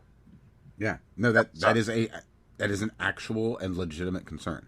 So now it could be that this is all overblown, and it's not a concern at all. That would be fantastic. I want that to be the case, but it would be to say that it's not an issue. I mean, because until we know, we don't know. So as it stands right now, it's just a plausible situation that we do not want to have. We don't want to learn the hard way. Certainly now, not. There's a lot of people right now who already are going to learn the hard way, and we don't want to add to that number. Yeah. Because imagine if here's the thing: if say it was a reproductive ender, it could be also a species ender in that same vein there. So that's bad. It's very, very bad. Oh yeah, no. So here's another thing. I saw someone do it. I think I even mentioned this last time. I think it was a pretty fresh tweet that someone had said. Imagine a disease you have to take a test to know you had. Yeah. And so I quoted them and I said, yeah, that damn AIDS has taken 10 years to actually manifest. 10 years is a long time, and if you have any sexual partners in that 10 years it takes, and this is an average, by the way, so it could be shorter and longer for the arrival of AIDS after you get HIV. But any partner you have in that lead-up time, that incubation period, 10 years is a very long time to have a sexual history for. If you're sexually active over 10 years and you've got HIV through having sex, unless you're with the same partner the entire time, and this is one of the reasons, by the way, it was called the gay virus back in the 80s, is because they typically did not have the same partner as long as heterosexual couples. So it spread much more prolifically, and of course there is anal tearing that occurred for the blood transfer part of it, and then a variety of other activities for other ways. Any of a great number of risk factors that really kind of exacerbated that situation. So, but the point here kind of remains, though, that in saying something as stupid as imagine a disease you had to get tested to know you had. CMV also comes to mind. CMV can cause birth defects, but most people who have it never have an outbreak that really they know of, and that is a very, very common disease, by the way. It's extremely common. So that is one of those kinds of diseases you have to take a test to know you had. So for people who are out there saying, yeah, but I felt fine, I didn't get sick or anything, you're lucky.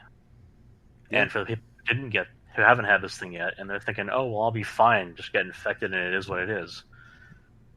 You don't know that you're going to be fine. You could be confident, and it could be that reality works out in your favor and you are generally fine, but then you could also keep spreading it. So this is one of those things. There's the other thing. Even if you are fine and you have just that right immune system and just that right blend of materials that makes it so that it's not going to do a damn thing to you.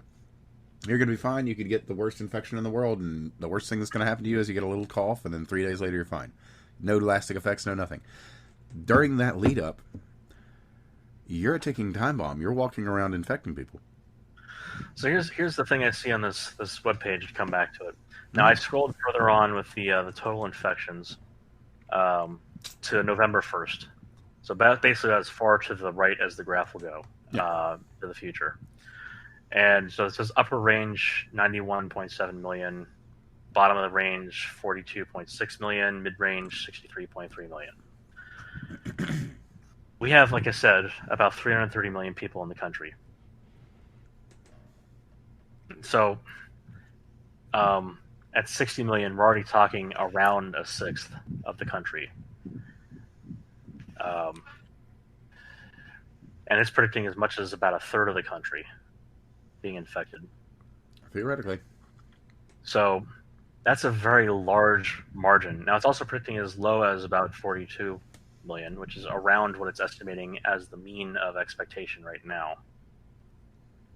So about the mean of so the center line on that plot, as it stands right now, is around the same as the lower range. It's predicting out to November 1st. Basically, if we're all really good and mind our P's and Q's. Well, that's the thing is, I don't think that we have that kind of depth into the population right now. I don't think asymptomatic cases are that prevalent. I legitimately couldn't say. Because of the community outreach testing that we had done, we have a better idea of the statistics of this, and I don't think that bears out this estimation. So you'd say that those numbers actually, you would figure them to be lower? My guess here. Your gut tells you. My educated guess, notwithstanding, my guess is that it is not as high as what is predicted or what is estimated on these plots. That said, if that is the case, and if it is as high as it says on here, then it's all the more important that you just kind of stay away from people right now, because that's predicting a hell of a lot more asymptomatic carriers out there. And for the amount of people that have come back with positive results for community outreach testing, I don't think so that's where I'm having concerns with this. Is I don't think that the positivity rate for outreach testing, given the depth of testing we have in this country right now. So you'd say these are generous estimates? I think that they're generous. So again, though, educated guess, not rigorous in the statistics. So maybe they have a better source of information or just a different source of information. Now, my other thing I'm actually curious about is if they actually do integral function testing on this to see. All right, so here, let me just, before I get into the jargon, if you take the area under a curve, that's the integral of it. That's all it means. So if you look at the newly infected curve, the area under that curve should be the value I see on the total infections curve. So one of the kind of reality checks you can do with a modeling setup like this is to just integrate the new infection curve and see if you get the same value as the total infection curve. And because they have a band on the curve line, you could also just do the min-max on that too. So you should do the integral of the minimum showing up on that line and the integral of the maximum showing up on that line, and see if they're within the range of predicted values for the total infections curve. And if they're in the same range, or if they're identical to the values that are presented on the graph, then excellent. That means the model's working just fine. If they're not, and I'm not even going to bother at this point to guesstimate the what that should be here.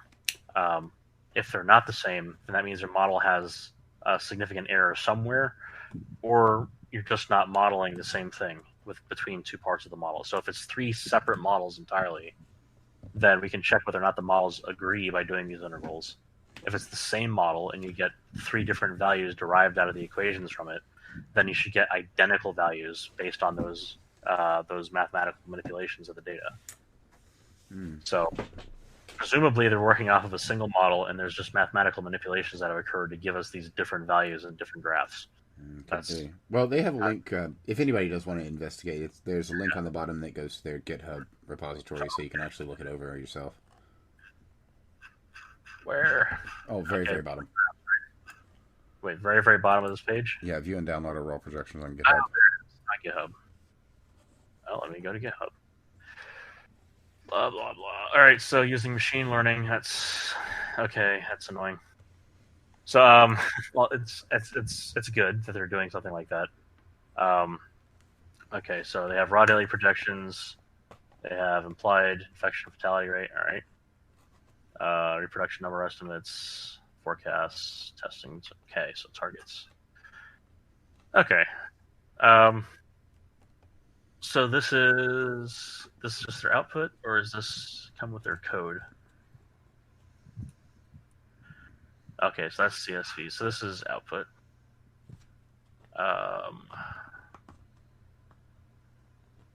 Output projects. Okay, so I think this all looks like it's just the outputs.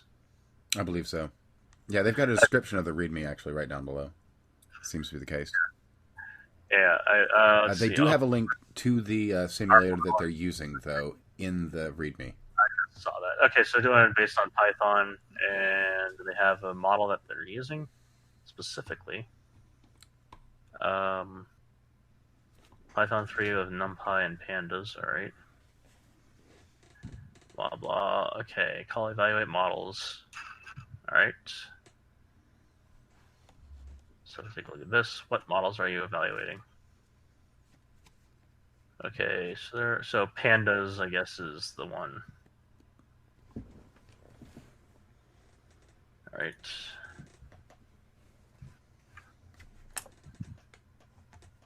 Oh, this doesn't tell me what it is. This tells me how to install it.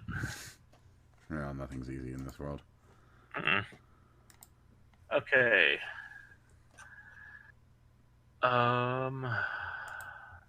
As opposed to ums and ahs. Library highlights. Okay. So, I guess this is for.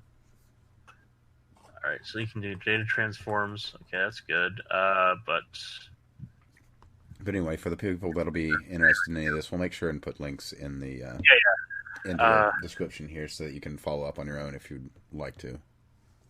Let me just grab this guy here. Send this to you. Thank you, sir. Here is the well, there's the code. That's the website you gave me. Let me not be an idiot and scroll back here a couple. Okay, this is their GitHub. Yeah, I'll make sure that all this is, well, I'll make sure it's all available once I get to doing the editing and the upload and all that.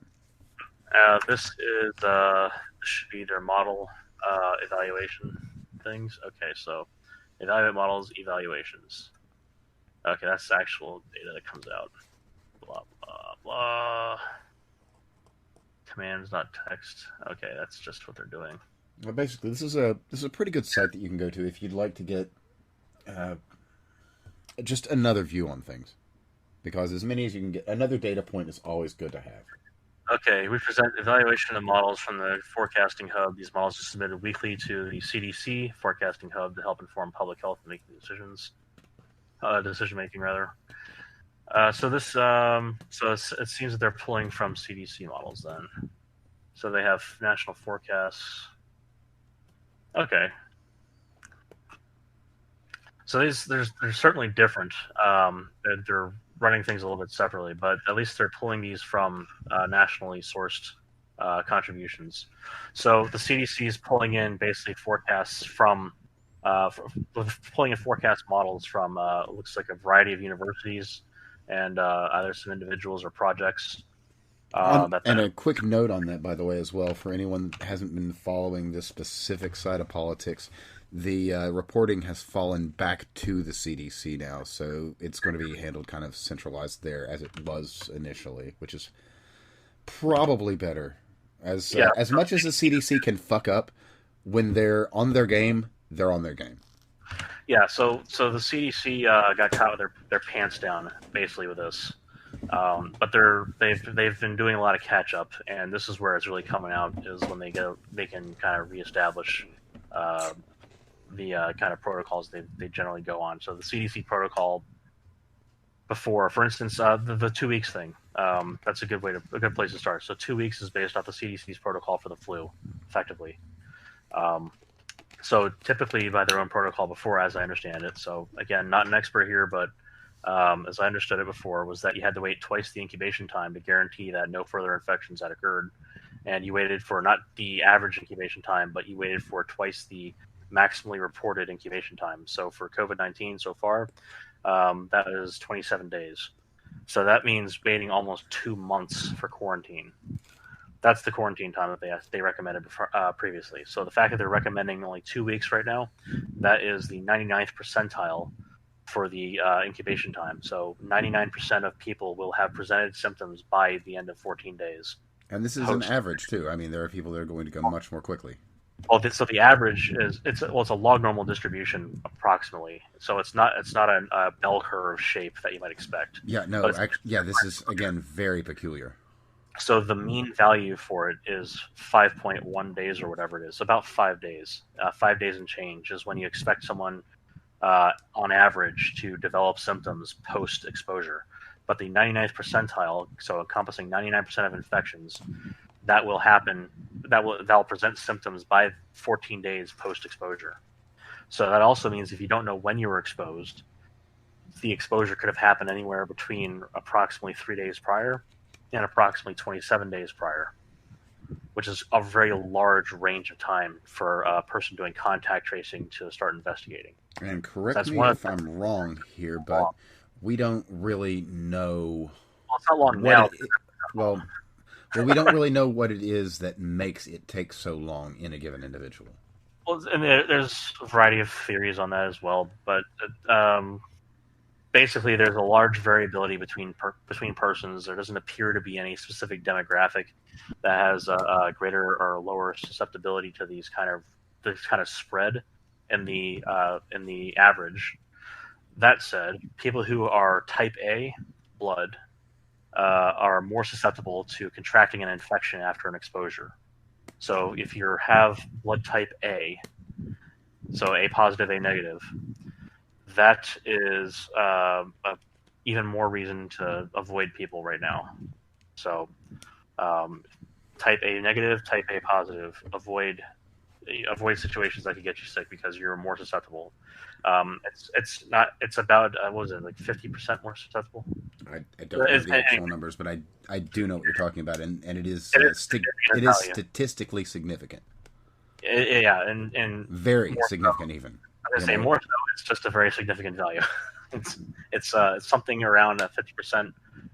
It's 50 and 200%. I can't remember which end of that range it was, but that's excess beyond. So or 50 and 100% rather.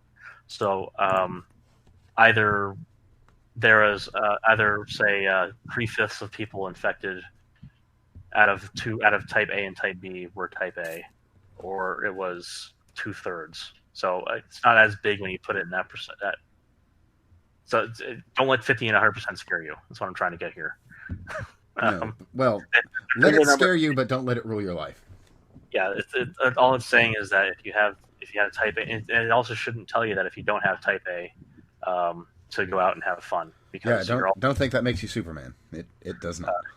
But type A in particular, for whatever reason, appears so far to have a higher degree of susceptibility. And also, keep in mind, in terms of the randomizing factor of statistics and the nature of things, that could also mean that for whatever reason, people with type A blood were just dumber and went out and got infected more often. So it's not a cause and effect thing here. It's just there's a correlation that's going on. Remember, correlation is not causation. Yeah, even still, where everything is still just terribly, terribly new. All our information is basically just all coming in day by day. Mm-hmm. But that basically just the end of that little tangent there is just if you have type A blood, know that you're potentially more susceptible to this thing. So take caution. Absolutely. And a quick side note: it would appear, more than anecdotally, I don't think any proper studies have been done, but the tuberculosis vaccine seems to make people significantly less susceptible. Really? It appears that it has. I don't know the term, but a training effect on the immune system. Well, most people in the U.S. at this point are TB vaccinated. Actually, let me rephrase that here. So everybody gets their PPD or MMR. Okay. Yeah. Okay. Well, that'd be interesting. I'd like to see a study on that. Maybe something for next time we can. Yeah, absolutely. There's still a lot more we can go over on this, but I mean. Yeah. I mean, we can also do topics again. So if the tech tangent, trends better with the audience here, maybe that's another direction to go to. Well, I mean, we get the COVID 5 minutes and then move on from that shit. Yeah, well, there's so much to talk about right now. I mean, we still haven't even covered all the angles of COVID, and I mean, the first episode was entirely COVID, and we've talked at least an hour about it this one, and I mean, there's still... I mean, we've only really just lightly touched on the topics because, again, it's all just so new. We're learning so much about this thing. Literally every day, there is something new to be learned about this fucking virus. So it's there's going to be at least an hour of material, I'd say, every week at this point, just off of novelty and stuff we haven't covered in any real depth for the previous. Now that said, this isn't a COVID show. It's just this is what's happening right now, and this is probably some of the most interesting science that a person can talk about and relate to other people. Yeah, there's also a lot of good news coming out of this here too. So the bad news sells, and there's a lot of positive information, good news coming out of the research that's been going on. Yeah, it is. It is That certainly may or may not not too late. yeah, we can still beat this thing. If by November 1st we're at 90 million infected, per that website you just showed me, that is a major public health concern. But here's the other thing: say that this thing peters out, and that the sequelae of the virus are not that bad. Say infection sequelae are not that bad. And so a couple people have scarred lungs, and everybody else is just fine. The clotting problem goes away on its own. Fantastic. Please let that happen. Yes. Let's hope that the human body is capable of repairing a great deal of this damage. Yeah. And talking about the subject might get more academic and more boring. Great. That'd be fine by me. I'd rather have everybody happy and healthy at the end of the day than have something technical to dive into like this. There's always going to be other things to look at. Just look at our discussion for the first hour or so of the show.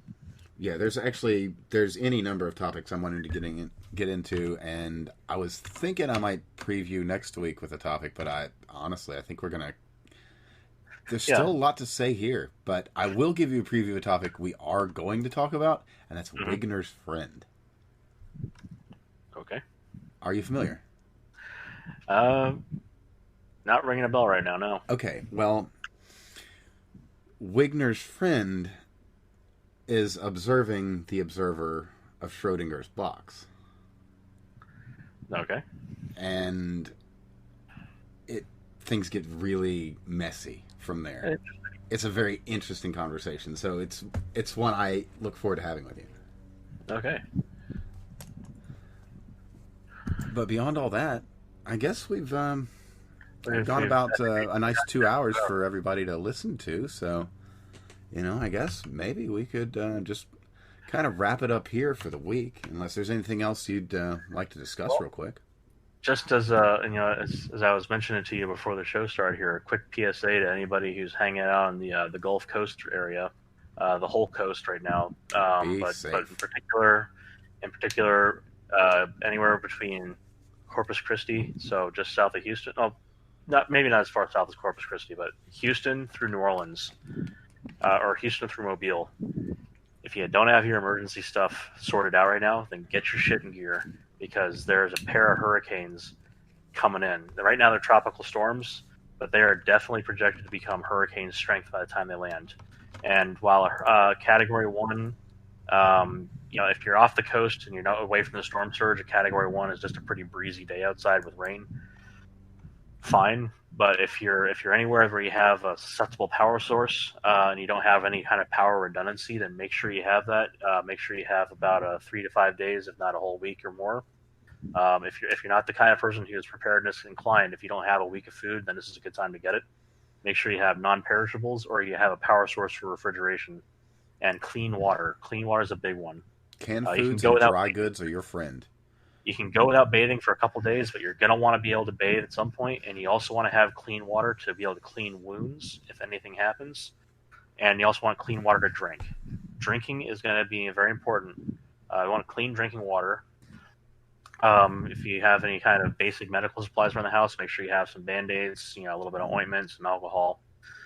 You should have a lot of this stuff stored up right now anyways because of the pandemic. But if you're not preparedness minded and you've been waiting on this, you just kind of heard, oh yeah, there's a storm coming. It could ramp up pretty quickly right now because we're in the middle of hurricane season, and it's been a very, very, very active Atlantic this season. And this is a little unprecedented, so we don't know exactly how it's going to act either. So all the more reason to be careful. You have 2 in a row coming in that are predicted to land within days of each other. And by days, I mean like a couple days. So yeah, so the interactions we could see from this, be very mindful. Be very mindful. So the first one that should make landfall, blah, blah, blah, there's the thing. Yes, okay, so Marco now is a hurricane. I knew it was going to strengthen up, so it's at 75 miles per hour, cutoff being 74. It is definitely Category 1 hurricane now. Marco, by the NAM model, is predicted to land, let's see, the eye of the hurricane is predicted to land. It looks like about Monday, about 10 p.m. If I'm swinging this thing around right, and that is going to be just to the west of New Orleans, a few eye thicknesses, a few eye diameters over from New Orleans, and then the other one, Laura, is going to be brutal by the look at this thing. If you're on the same page and you slide it over to Tuesday at 8 p.m., which is as far as the NAM model slides, it is off of the scale, which goes up through 70 miles an hour, mind you, so not full hurricane strength on this map, but it is just a bright white center to this thing. So that is at least a Category 1, if not, by the looks of this thing, like Category 2. So again, if you're on the coast, you're probably well aware of a lot of this stuff. Storm surge is the main killer there, and exposure to the environment. If you're in from the coast and you're above sea level, etc., if you're not under a threat of flood, basically, just know that you have a hurricane coming in, and you're going to have probably a second one that comes in right after it. So be wary that heavy rainfall and wind are going to be major issues. You don't want to be outside in the elements if you can help it, and you want to have redundant power supply to help you out. You want to have it squared away like now. Yeah. If you can, really, you've got a moment. Get yourself a UPS. Yeah. They are not expensive. They have them at Walmart. They're going to have them at Sam's. They got them at Costco. A generator, you may have some difficulty finding now, but if you can, it is worth your while to acquire.